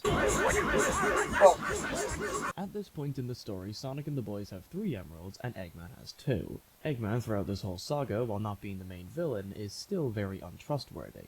He has proven on multiple occasions that he is a backstabbing piece of shit. So the Sonic characters, knowing that this guy is working with them, should be very on guard with their 3 emeralds, making sure that Eggman can't get his hands on them. But rather than just using 1 Chaos Emerald to get inside, because it's been shown before that you only need 1 Chaos Emerald to find another one, they instead decide to bring all of the emeralds they have with them, making Eggman's backstabbing job a million times easier. Bro. Of all the people who should have a Chaos Emerald, why did Amy and Cosmo take one? They could just follow Sonic and Knuckles, and even then, why do Sonic and Knuckles have 2 emeralds with them? They could have just used the one Knuckles was holding. Just raises too many questions. Another example is in episode 67, where the crew get a message from the Metarex themselves, and Cosmo volunteers to read it out for them. While they already have a translation machine with them, having Cosmo read it out creates more tension. I get it. Moving on. As it seems like Cosmo read the last of the message, he utters a PS, which later on is revealed to be a message directed towards her. Chris questions her briefly, but eventually Cosmo leaves and no one has a second thought. Cosmo then proceeds to go Galaxy Brain mode and fly a spaceship supposedly alone to talk to the Metarex herself. And shockingly gets herself caught because this is the Metarex. This is their enemy we're talking about here. Now, this is an interesting plot point, have Cosmo go to the Metarex and fall for their trap. But again, Sonic X did this horribly for a variety of different reasons. For one, the characters have a translation machine. After Cosmo becomes very suspicious with the PS, the crew should not have wasted any time in translating the message themselves. Giving this message to the crew was already a ballsy move by the Metarex, so to have Cosmo be the one that reads it out, and not have the Sonic characters check the message themselves, was a massive coincidence. 2, Chris deciding to go with Cosmo without telling anyone else what he is doing, even going as far as to turn off the bridge sensor so that the gang can't detect him. This is one of Chris's moments that is just... why? Why did Chris go with Cosmo alone? What did he think he could have possibly achieved by himself? Not only has he put himself and Cosmo in catastrophic danger, but now Chris just severed their one chance of being rescued, making him and Cosmo sitting ducks for what's about to come. Chris ended up translating the message and didn't tell anybody else about it. Why? Which then makes the whole twist of the whole thing being a trap lose all of its stakes because Cosmo's hero complex was too high, and Chris was too stupid to tell anybody about what he planned to do. I'm actually annoyed that no one called him out on this. This was really, really stupid. Which nicely transitions to my third example of what I'm talking about, where after the team find out what the thorns in their sides got themselves into, Sonic goes and confronts the Metarex only to see Chris unconscious and Cosmo injured. Sonic would usually be able to do something, but in this instance, his hands are tied as Chris and Cosmo slowly fall to the floor. As Black Narcissus continues to taunt Sonic, gloating at the fact that Sonic is helpless, a new form of Sonic emerges. Dark Sonic. The first time we've ever seen him truly angry. Now, this is a very interesting development for Sonic. Throughout the entirety of the show up to this point, he was seen as being passive, chill, cocky, and overall had a very upbeat view on life. He always talks with a lot of spirit and a lot of personality. And while he got himself into plenty of tight spots before, Sonic's attitude never changed. He always ended the trip with a smile or a positive message at the end. That carefree attitude helped him out. But in this instance, however, Sonic for the first time experiences true helplessness. There's no spinning this into a positive ending. He's stuck. He's alone. Chris and Cosmo are prisoners that he cannot save. And he can't defeat the villain that's right in front of him. So for a minute, his attitude completely changes. Instead of looking at the villain while they talk, he keeps his eyes at the ground where he last saw his friends. Instead of the usual one-liners and witty comebacks in his loud voice, he asks direct questions with a super quiet, demanding tone. Almost like he's trying his best to conceal his rage. And when Black continues to taunt him, he doesn't respond. When Black shows him his two robots, showing Sonic that he sees him more as a lab rat than anything else, Sonic is brought to his breaking point. He allows himself to shout, but only for a second, and after he destroys the robots, his voice goes back down to a chilling whisper, his pupils completely gone, as he allows his anger to take over. For the first time, the show allows Sonic to actually lose his cool, and it's pretty intense. This scene would have probably been one of my favorites because of how well done it was. But then... もうやめるんじゃソニック。エッグドライブがさ、ちょっと計算様が怒りや憎しみに飲み込まれてどうする Oh, this is bullshit! The show realized that continuing this side to Sonic's character would require a thing called effort. So instead of biting down and seeing where this could take them, this interesting development for Sonic completely vanishes after this episode and is never brought up again, making this incredibly riveting plot point pointless.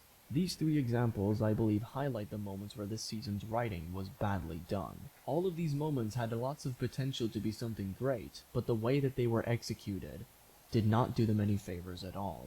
This saga also suffers from pacing issues as well, with some episodes either being way too long or just filler to make the season longer, making some adventures that they go on feel like a waste of time. The episode involving the cancerous planet was a prime example of what I'm on about. And like the seasons that came before it, there are also a plethora of moments that were quite bad. If you've been watching up to this point, you know where this is going. Let's start off with just some goofs and gradually transition to the stupider moments. Tails asking if Cosmo is okay with fighting the robot when he's right about to jump into the fight, with Cosmo in the passenger's seat. Eggman being able to send ships from other sides of the universe, but doesn't have good enough security on his own ship to find out Rouge snuck on board. How she managed to do this without getting caught is a question that was never answered. Scrum Diddly Duckles being tricked by Eggman for the third time in the show. I understand that Knuckles is gullible, but after the second time... Third time, Knuckles! Knuckles! Come the freak on, man! He's... No wonder they turned Knuckles into a dumbass in the Sonic Boom video game and series. But at the very least, oh my god, is he really this? Yeah, like, I guess it's just naivety instead of stupidity. I guess people confuse it to be like that in the Sonic Boom. But god damn, dude, how many times can you fall for the same thing? This just should not have happened. 人は騙すより騙される方がいいと思います。少なくとも誰かを傷つけることはありませんから。Chris not recognizing his grandfather's spaceship until after attacking it. Nobody hearing or seeing Deco and Boko putting hacker chips on their ships even when they are in the character's peripheral vision. You Bro, can't what? even argue tunnel vision on this one, because even They have such big eyes to have not noticed that. What the hell? Do they not have ears either? I'm pretty sure those things make noise. with tunnel vision, the character still should have seen them. Sonic losing against the Metarex soldiers despite having 3 Chaos Emeralds with him. Oh, we doing a dog pile? Oh, heck yeah, dog pile? Tails explaining why there are palm trees on the ship because Chuck told them that he needed palm trees to fly through outer space. You know, Tails, you could just say that you like them for aesthetic reasons. There's nothing wrong with that. Shadow going on the hero ship in an attempt to kill Cosmo, and never telling Sonic and the gang why he's doing it. This episode's really good and all, but if Shadow just explained why he wants to kill Cosmo, it would have made this a lot easier. The Chaotix along with Shadow making their way onto Dopop's main ship and getting inside without— Wait, I'm confused. Because the last time they saw Shadow was in the Shadow arc. So, and they say it was like up to interpretation of what happened to him. Was it really up to interpretation, or did they show where he go? Because I don't think it was shown where he went, and now he suddenly appeared in Mobius. I don't know if it's just manga writers' way to just speed running that, or not going into depth about that, but why is Shadow even in Mobius? How did he got there? Why is he there? He didn't appear in the rest of the series, I'm pretty sure, because of how manga writer explained most of the arcs right now. So how did the Shadow even got there? without triggering any alarms. Either this is really dumb, or Dork is just so confident that no one will be stupid enough to do this. No humans can get through the teleporter, but objects are completely fine. Either everything goes to the teleporter, or nothing goes to the teleporter. Make up your mind. And on top of that, the objects that Chris's parents sent to him appear on the altar in Angel Island, rather than appearing on the ship that contains the Master Emerald.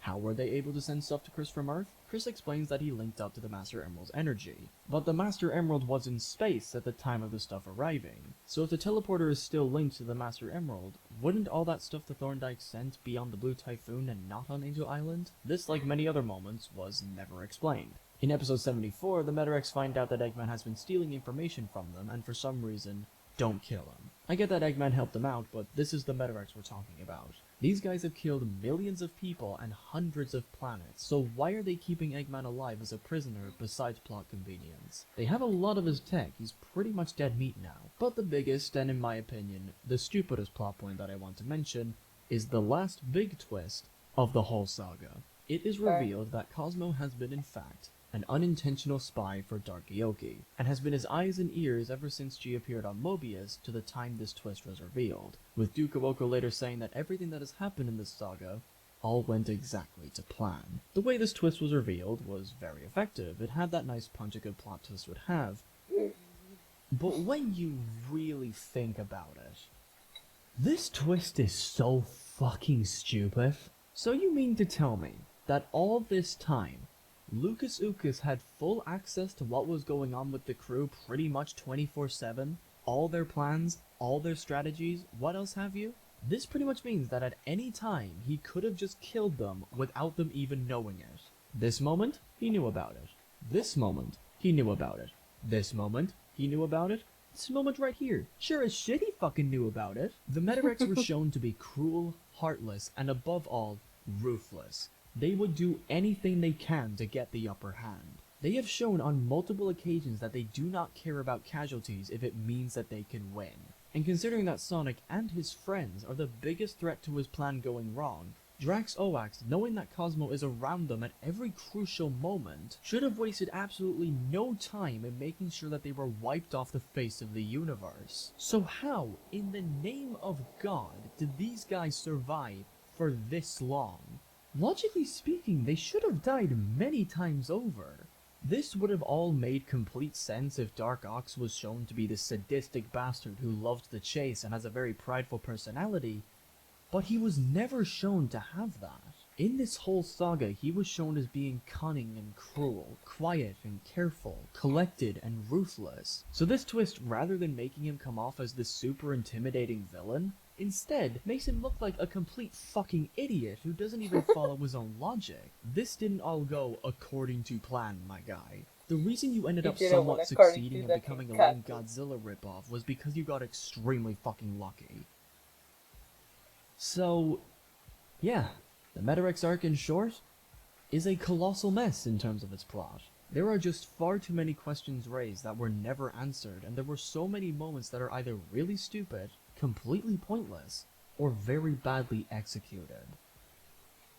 But with that said, I would be lying if I said that the whole arc was bad, because it certainly wasn't. In my honest opinion, the Metarex saga, when good, is right behind the Emerald saga in terms of quality, and there was a lot of moments that stood out to me as being some of X's best. So, for the first time over the course of this retrospective, I will actually list out these handful of moments, just like how I did with the bad moments. So let's begin this absolute change up in attitude with my first bit of praise, the Chaotix. Like the arcs before, course. whenever the Chaotix are around, they completely steal the show. I don't know what it is, but it feels like the show lets the best writers they have do Chaotix episodes, and they're always a delight to watch. They still have their great sense of humor, their jokes are now 10 times funnier, and the antics they get up to are some of my most fond memories of the show. Vector's constant delusion and being an absolute Chad for the boys, Espio being the voice of reason, and Charmy being the annoying little brat like always, the three amigos still have their charm and lightning-fast wit from before, with Espio being responsible for absolutely breaking me with this one action.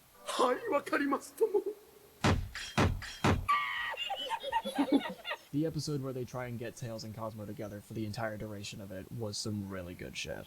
2. The Metarex actually turned out to be a lot more interesting later on. There's a really nice backstory to how the Metarex came about, and it gave to Puka some nice needed development.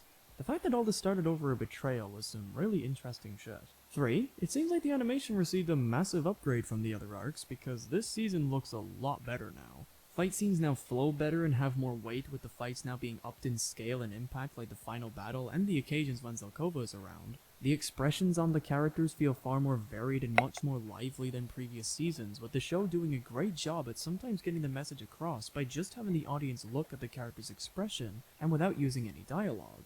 Backgrounds look infinitely more detailed and polished, allowing the world to be much more creative visually. And they take every opportunity to show you the 3D model of the Blue Typhoon, which yes, looks pretty nice. And the way they animate it flying through space is usually very smooth and effective. The upped animation definitely helps in making the more somber and emotional moments of the anime hit exactly like they should. Which nicely transitions to my next bit of praise. The Metarex arc is not afraid to do a lot of risky stuff, like sacrifice, death, and loss. Which, while some moments come off as comically bad, a lot of it actually hits exactly like it's intended to. These moments specifically are where Sonic X shines the brightest for me. When they get these moments right, they get them right, with a lot of episodes of this arc being some of my favorites. Let's list off a few emotional moments that I thought were particularly noteworthy. Example 1. Zelkova's death. After being hit with the shocking revelation that the big four bosses were actually the same species as Cosmo this entire time, Zelkova goes out in the darkest way possible. Everything from Zelkova's cries of pain to Knuckles trying to save the guy that just seconds ago was trying to kill him. This was a really nice dark moment for the anime, adding far more suspense and lore to the Metarex themselves. Example 2. Shadow in episode 53. The entire premise of this episode is that Shadow is out to kill Cosmo, and every single character gets their ass fucking handed to him, with the last character between him and her is none other than Tails, the one character that stands absolutely no chance in beating Shadow, at least, not head on. This episode was really fucking intense. Every time it seems like things are going well, they almost instantaneously go wrong. The whole episode is just this one giant game of cat and mouse, with Tails having to use everything he knows about the Blue Typhoon just to keep Shadow at bay. Tails only wins in this episode thanks to using his brain and trapping Shadow inside the Sonic Cannon. He didn't even stand a chance at beating Shadow head on. This, and combined with Tails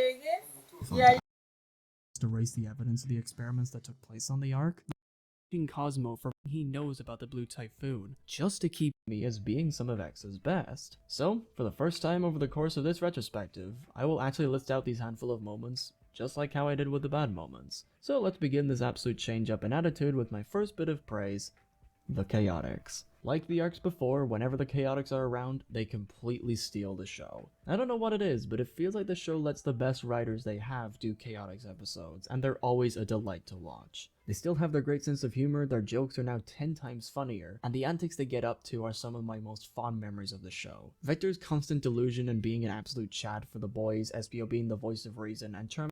The Meta-X was some real it's now being a great much. Meta-X arc is the shocking revelation that the big four bosses were actually the same to erase the evidence of the experiments.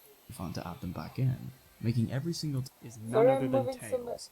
The one Sorry, I'm moving a lot of this, but I was trying to silence my microphone with my pad, and then it just keeps changing this. It's just that my family just got home and they are making noise. character that stands absolutely Very. no chance in beating Shadow, at Please, least hello, not head on. This episode was really fucking intense. Every time it seems like things are going well, they almost instantaneously go wrong. The whole episode is just this one giant game of cat and mouse, with Tails having to use everything he knows about the Blue Typhoon just to keep Shadow at bay. Tails only wins in this episode thanks to using his brain and trapping Shadow inside the Sonic Cannon. He didn't even stand a chance at beating Shadow head on. This, and combined with Tails finally opening up to Cosmo, when you have an episode that is all around really well done. Even if thinking about the twist at the end makes you realize how dumb it is. The camera is glitching for some reason. Wait.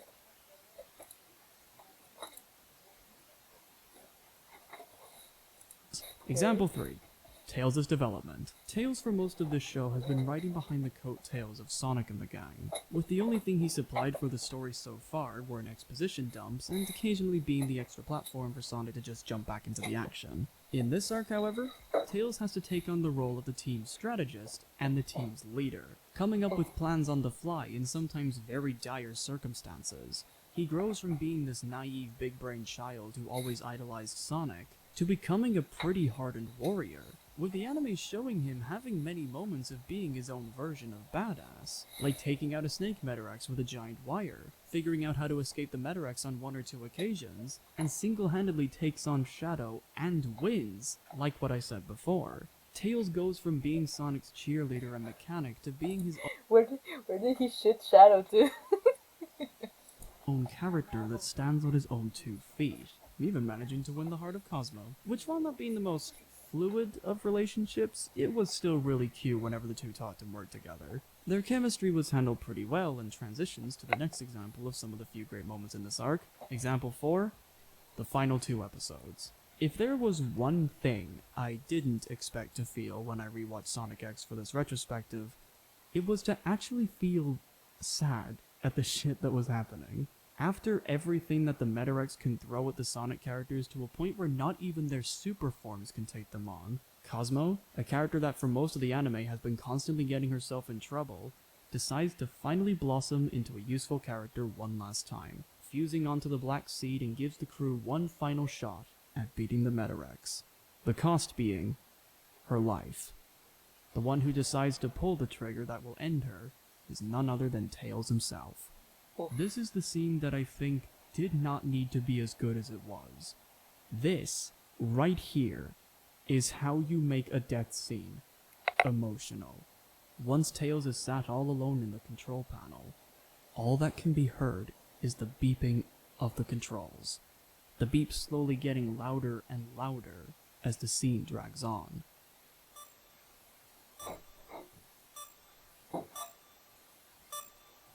Definitivamente me flaquis. The once lit room is now dark and dreary, with Tails looking at the controls, his hand on the trigger, just waiting to get the signal. As Eggman tells Tails that the time is almost ready, Sonic enters the Sonic Cannon, followed shortly by Shadow, as the two begin to spin dash inside the chamber, building up godly levels of energy. Tails manages to successfully swallow his sadness and tries to push the button, but a few seconds later, he hesitates. Oh no. The realization on what he's about to do comes in at full throttle, and he breaks down, slamming his head on the control panel in anger. Despite knowing that this is what he has to do to save the universe, he doesn't have the strength to push the button. He doesn't want to. He just can't. Tails begins to cry for real, and during his angered outburst of sadness, berating Cosmo for making a promise she now can't fulfill, Eggman now has to talk Tails into doing it, telling him that he can't allow Cosmo's sacrifice to go to waste, that he must know how she feels after being around her for so long. But Tails still can't do it. In an act of reassurance, Cosmo talks to Tails in spirit, apologizing to him for all the trouble she caused, and asks him to shoot her. She knows what he has to do. So Tails, after just about giving up, swallows his pride and in the act of shooting Cosmo, shouts one final message to her that the audience will never hear. Because as he screams his lungs out, the ending credits music plays, with no other sound effects playing, allowing the music to illustrate the sadness and the tragedy of this moment. Tails managed to do it. He managed to shoot Cosmo. And in a last act of farewell, Cosmo comes back to him in spirit once again, and the last words spoken from Cosmo was to Tails, "I love you." Aww. I will not lie with you. This Oh, that hurts. Oh, no. I remember just watching clips and parts of this scene back in middle school. Oh, and then the fanfics and the fanarts. No. Oh, shoot, scene dude. really got to me. Everything about it, from the voice acting to the animation, was pretty much perfect. I may shit on this show a lot, and it may seem like I really fucking hate it, but I give so much credit to Sonic X for making me care about Cosmo at least once, in a scene that I think was perfectly executed. So well done, Sonic X. Well done. You managed to make the stone cold heart feel something. But X is not done. This moment's sadness just gets exemplified in episode 78, with Sonic going up to Tails and giving him a seed, the last remaining part of Cosmo. Tails' reaction to getting this seed was what came close to breaking me. Despite the good intentions that Sonic had when he gave Tails the seed, he doesn't thank Sonic for this. Instead, he just weakly hits him over and over, berating Sonic for him not saving her. Why was Cosmo the one that Sonic couldn't save? Why did she not get a second chance when everyone else did? Tails had faith that Sonic would save Cosmo. He believed in him. And this is all Sonic can give back to him. A seed. Nothing else. In addition, Sonic's lack of reaction also makes this moment heartbreaking. There's no bullshitting his way out of this one. There's nothing he can say that will lessen the blow of what Tails just did. The only thing he can do is stand there, saying nothing as Tails breaks down. My headphones are blowing battery. Oh gosh, okay. Wait,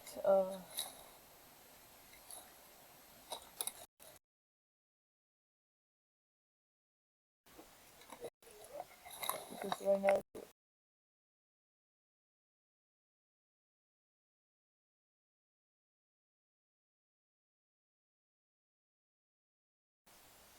Okay, it works.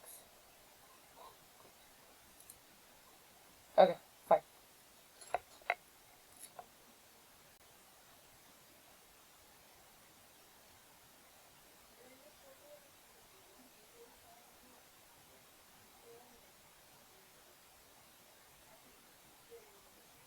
Yep. Yep.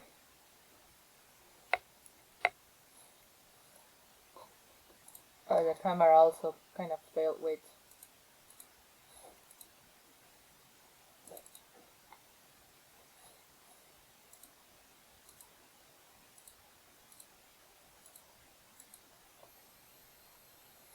Yeah, there you go.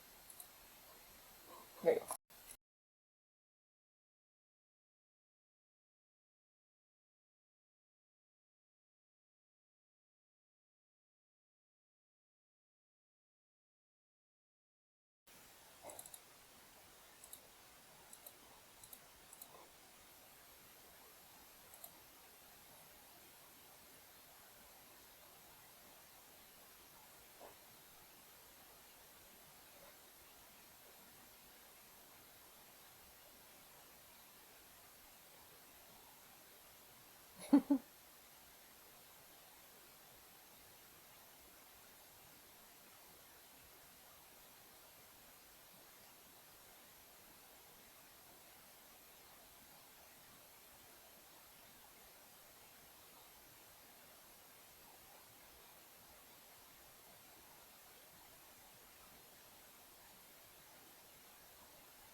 Bruh.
Oh, oh shit! Dang.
Jesus Christ.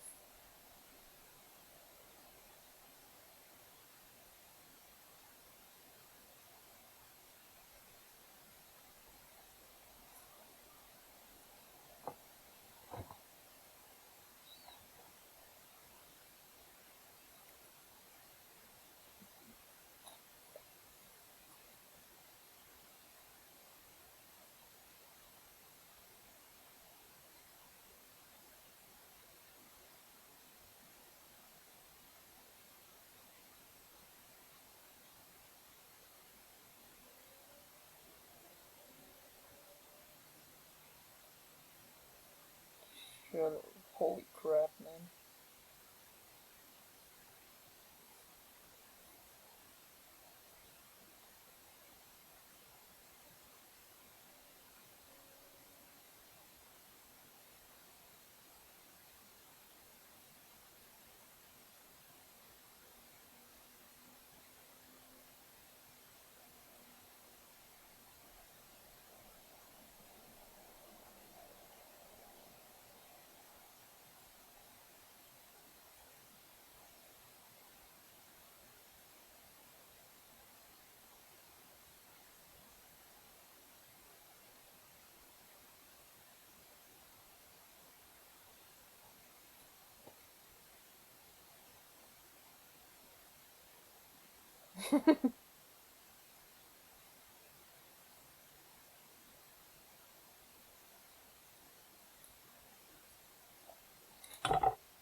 My dog is back.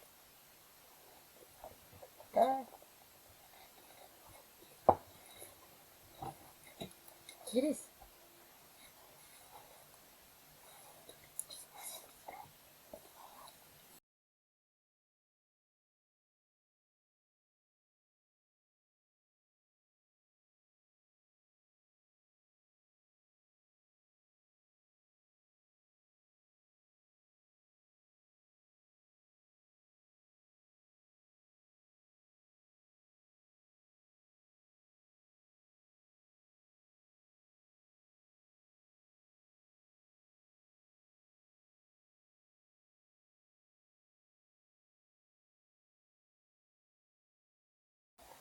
Hello?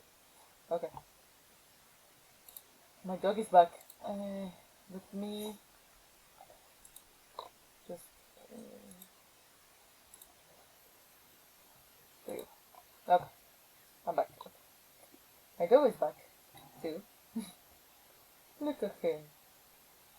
Where's my ball? Dude, my ball. Ah!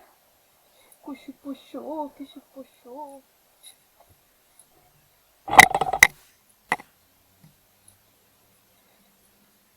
Oh, wait. Pues no sé, ¿qué crees que hace arriba? Ajá.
Oh, okay. Okay, I'm back. Well, let's hear the closing thoughts and then finish the stream. I don't know if I can do this, like, watch entire videos. I mean, I think it's pretty enjoyable in general, so.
There you go. There you go. There you go. Let me get to the music, the lovely music. Yes, yes, I'll do the thing. Eh, okay,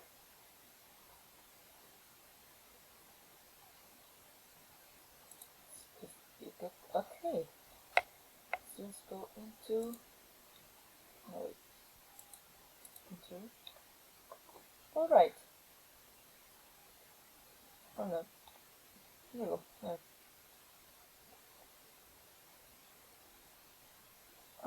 Where to change it? I'm just gonna leave it like that. Let me lower the volume. Oh, you cannot hear it. Wait. Wait, did it play at all? Oh my god, I don't know if it even played. God dang it. Okay.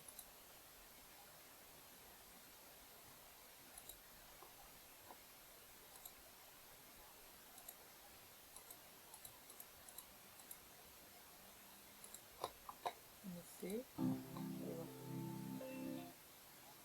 Dang, I don't know if it even played. Alright, if anyone wants to watch the video, if you couldn't hear it at the end, god damn it. I don't know how long has it been that I didn't play it off, but okay. Hey, the name's Manga Writer is on YouTube. Let me get the the thing.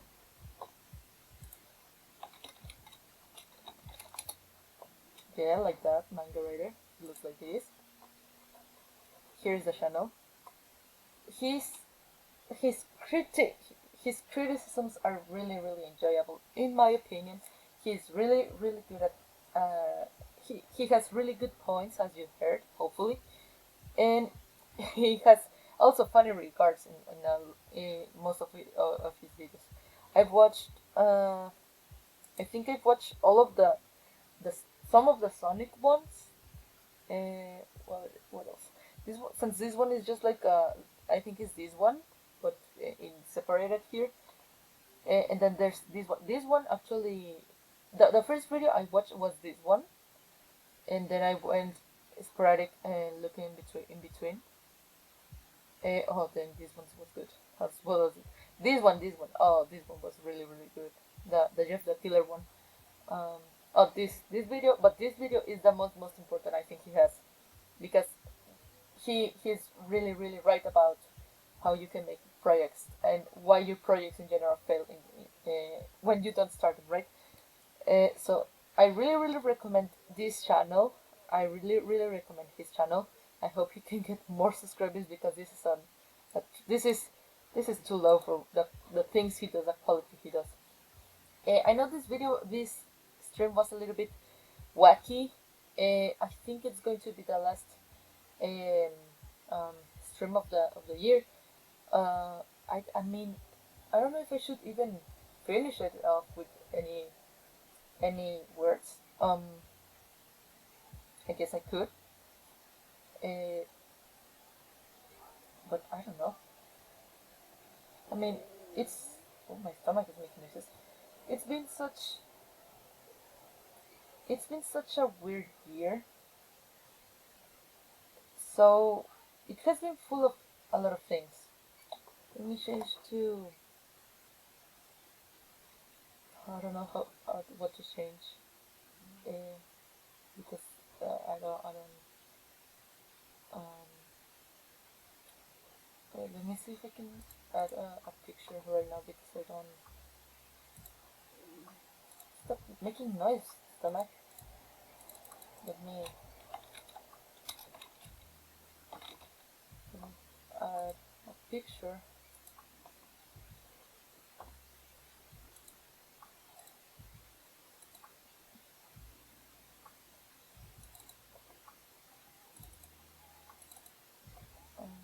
La banner. I think I have. Where's the wait? It's, wait.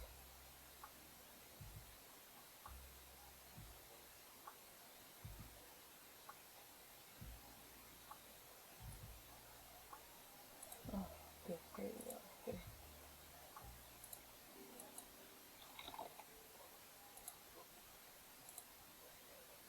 I think it might be on. Wait.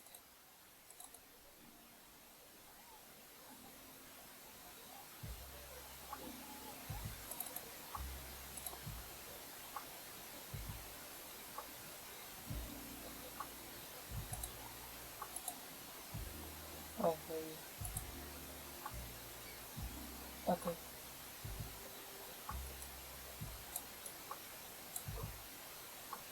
Oops, this is what we go.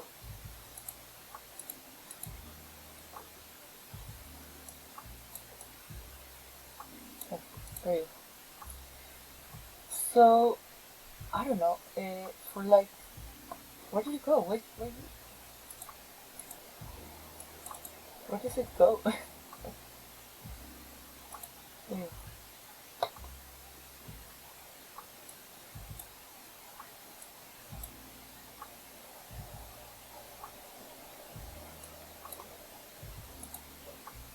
Oh, here you go.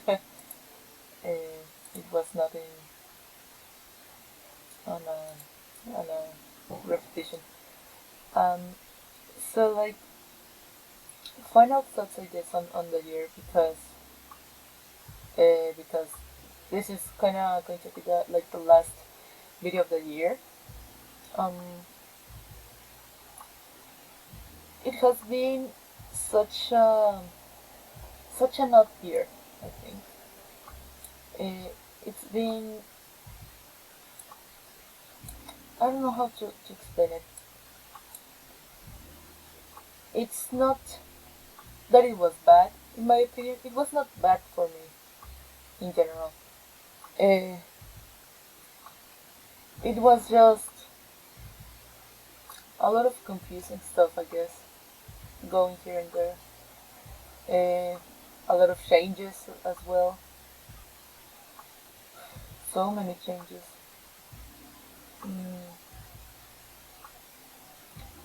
some um, some a little more heartbreaking than others. Um,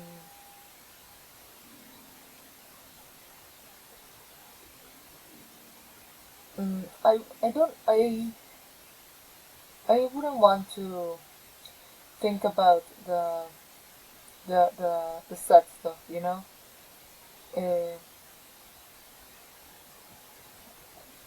because they're probably they're necessary. I think um, those things that happened were necessary for me. Um, I think I think there were a lot of good things too in the year. It's just hard to remember when you're down, you know. Um, maybe I could make a like a summary. So what happened in this year? I managed to graduate at the end of the last year. So starting this year, I was a graduate in film. Oh, yeah, it has another name, but it's film basically. Um, what else? I I started. I didn't start a job. I decided to start to better myself in mental health. I I I think it's going well. I hope it's going well. I started baking and selling, which is also good. You know, a way to get income while I'm not working, like on a normal job. I managed to make more pages on my comics. I managed to start streaming. I started, I guess, I think I remember I started in March or April. I don't quite remember now, but I know I started this year, and it has been really fun so far. Just just doing more things to help my brain. Uh, Believe it or not, this I actually started live streaming more for my brain than anything else, because this just seemed really fun. It is a bit tiring sometimes, like anything, like anything you put your energy on, but it is very fun, and I really quite enjoy it. Um, what else? I helped my cousin on a video, on a video she wanted to make for a competition. Um, I also got into a competition. I didn't win, obviously. It was a Christmas competition in October. Um, it was an experimental video. I made more experimental videos. I guess I met new people this year too. They're really nice. Um, so far,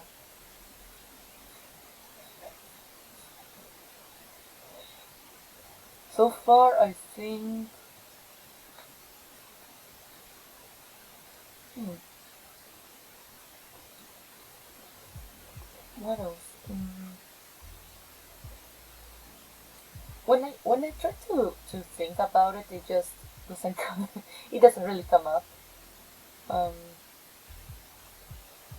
because I know I feel I didn't. do as many things this year, but the thing is, it's not that I did many things. It's just that I consecutively made few things and continuously do it, do those things across the year. And so establishing the bakery stuff, that's good, and it's growing. I think. I hope. I mean, it's not growing as in I get up having a building or anything. It's just that I'm people are asking, are ordering me or ordering bakeries, they're ordering cakes and stuff, which I hope they enjoy. I hope people actually come back and enjoy my bakes. I'm still drawing. I think I'm getting better at drawing and coloring. I'm not quite not quite good yet, but I'm still trying because that's actually one of my passions. Um, as you can see, as you saw, I actually started knitting, which is actually really fun for me. And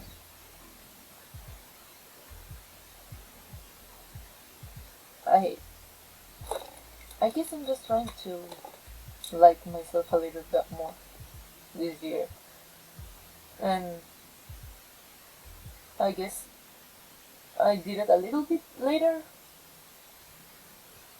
but um, it's better late than never. I guess I have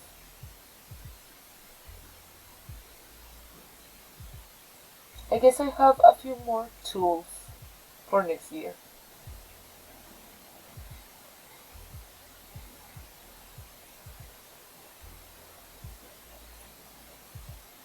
It has been quite a year.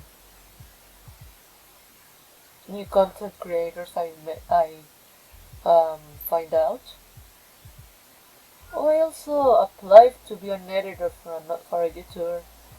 Um, I don't think it went anywhere, but at least I did um, send some of my work, which at least is a step on the right direction in my opinion.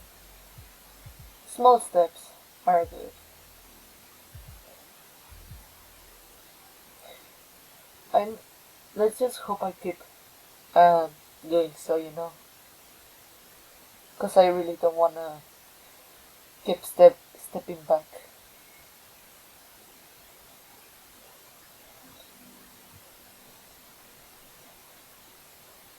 I'm glad nobody in my family passed away. Not that I can. Oh well.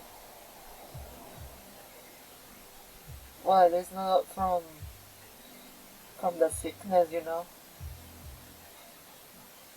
were a few scares of people having it, but uh, it never went. It never was that harsh.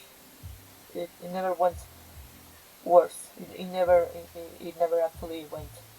Um, it never got worse. For my family at least. Um,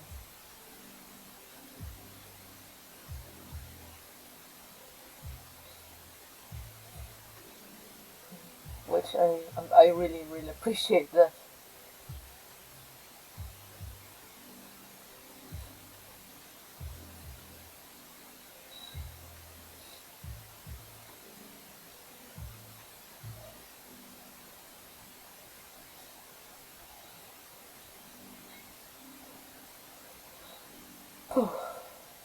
I I really appreciate the new people I've met. I really appreciate the people that have stayed, and I really appreciate the people that left too. I still miss some people.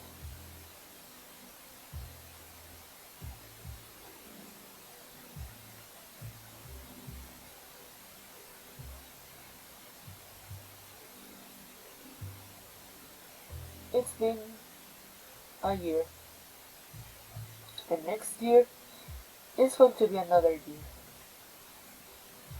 but just a little better than the last. Not that this year was bad, I just want to be better next year than this one. I hope, um, I hope anyone who's listening has a really good end of the year, which is on this Friday. I hope you can spend time with family or friends. Well, friends are your second family or main family for some people. I hope you can spend time with your family. And if not, I hope that you still can enjoy that time for yourself. And you don't have to make any set goals or anything. I sure I really don't have many goals for next year. Really basic ones. And I guess the and I guess one main goal I want is just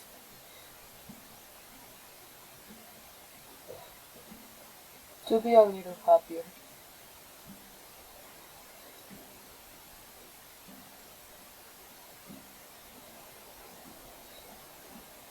I I really I just really want that. The other goals, I know I can get them. I know I can make those goals that I have. Is just this one that to be happier that I desperately really want to happen. And I know it can happen. I just it's hard, you know.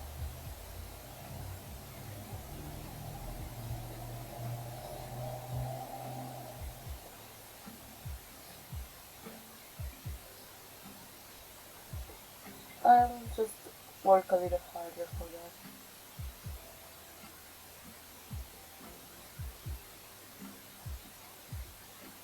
And hope everyone can get a little happier next year too. And it might take a little more work for some. For others, it might be a little more easier, a little easier. I just hope next year we can work it out. I hope next year. I just hope it gets a little easier each year. Of course, me working on it, but I just really, uh, you know,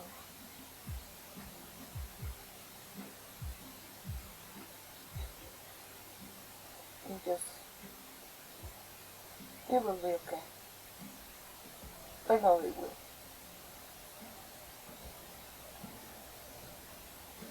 Yeah, I just sometimes need to feel the the feelings, as as negative as they can come sometimes.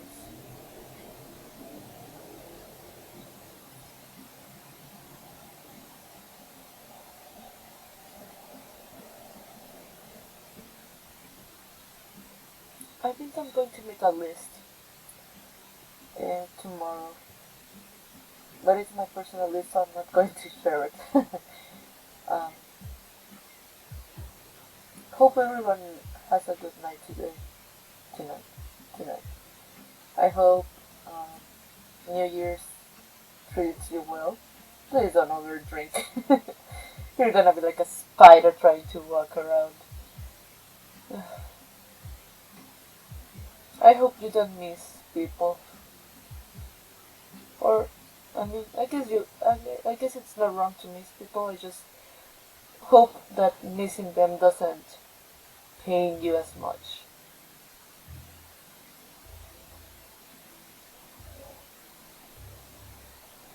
I hope everyone has um, a good rest of the year. Down of the first day, 48 hours remain, you know.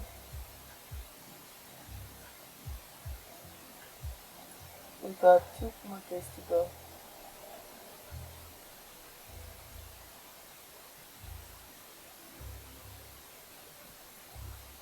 I think I'm gonna leave it up to here.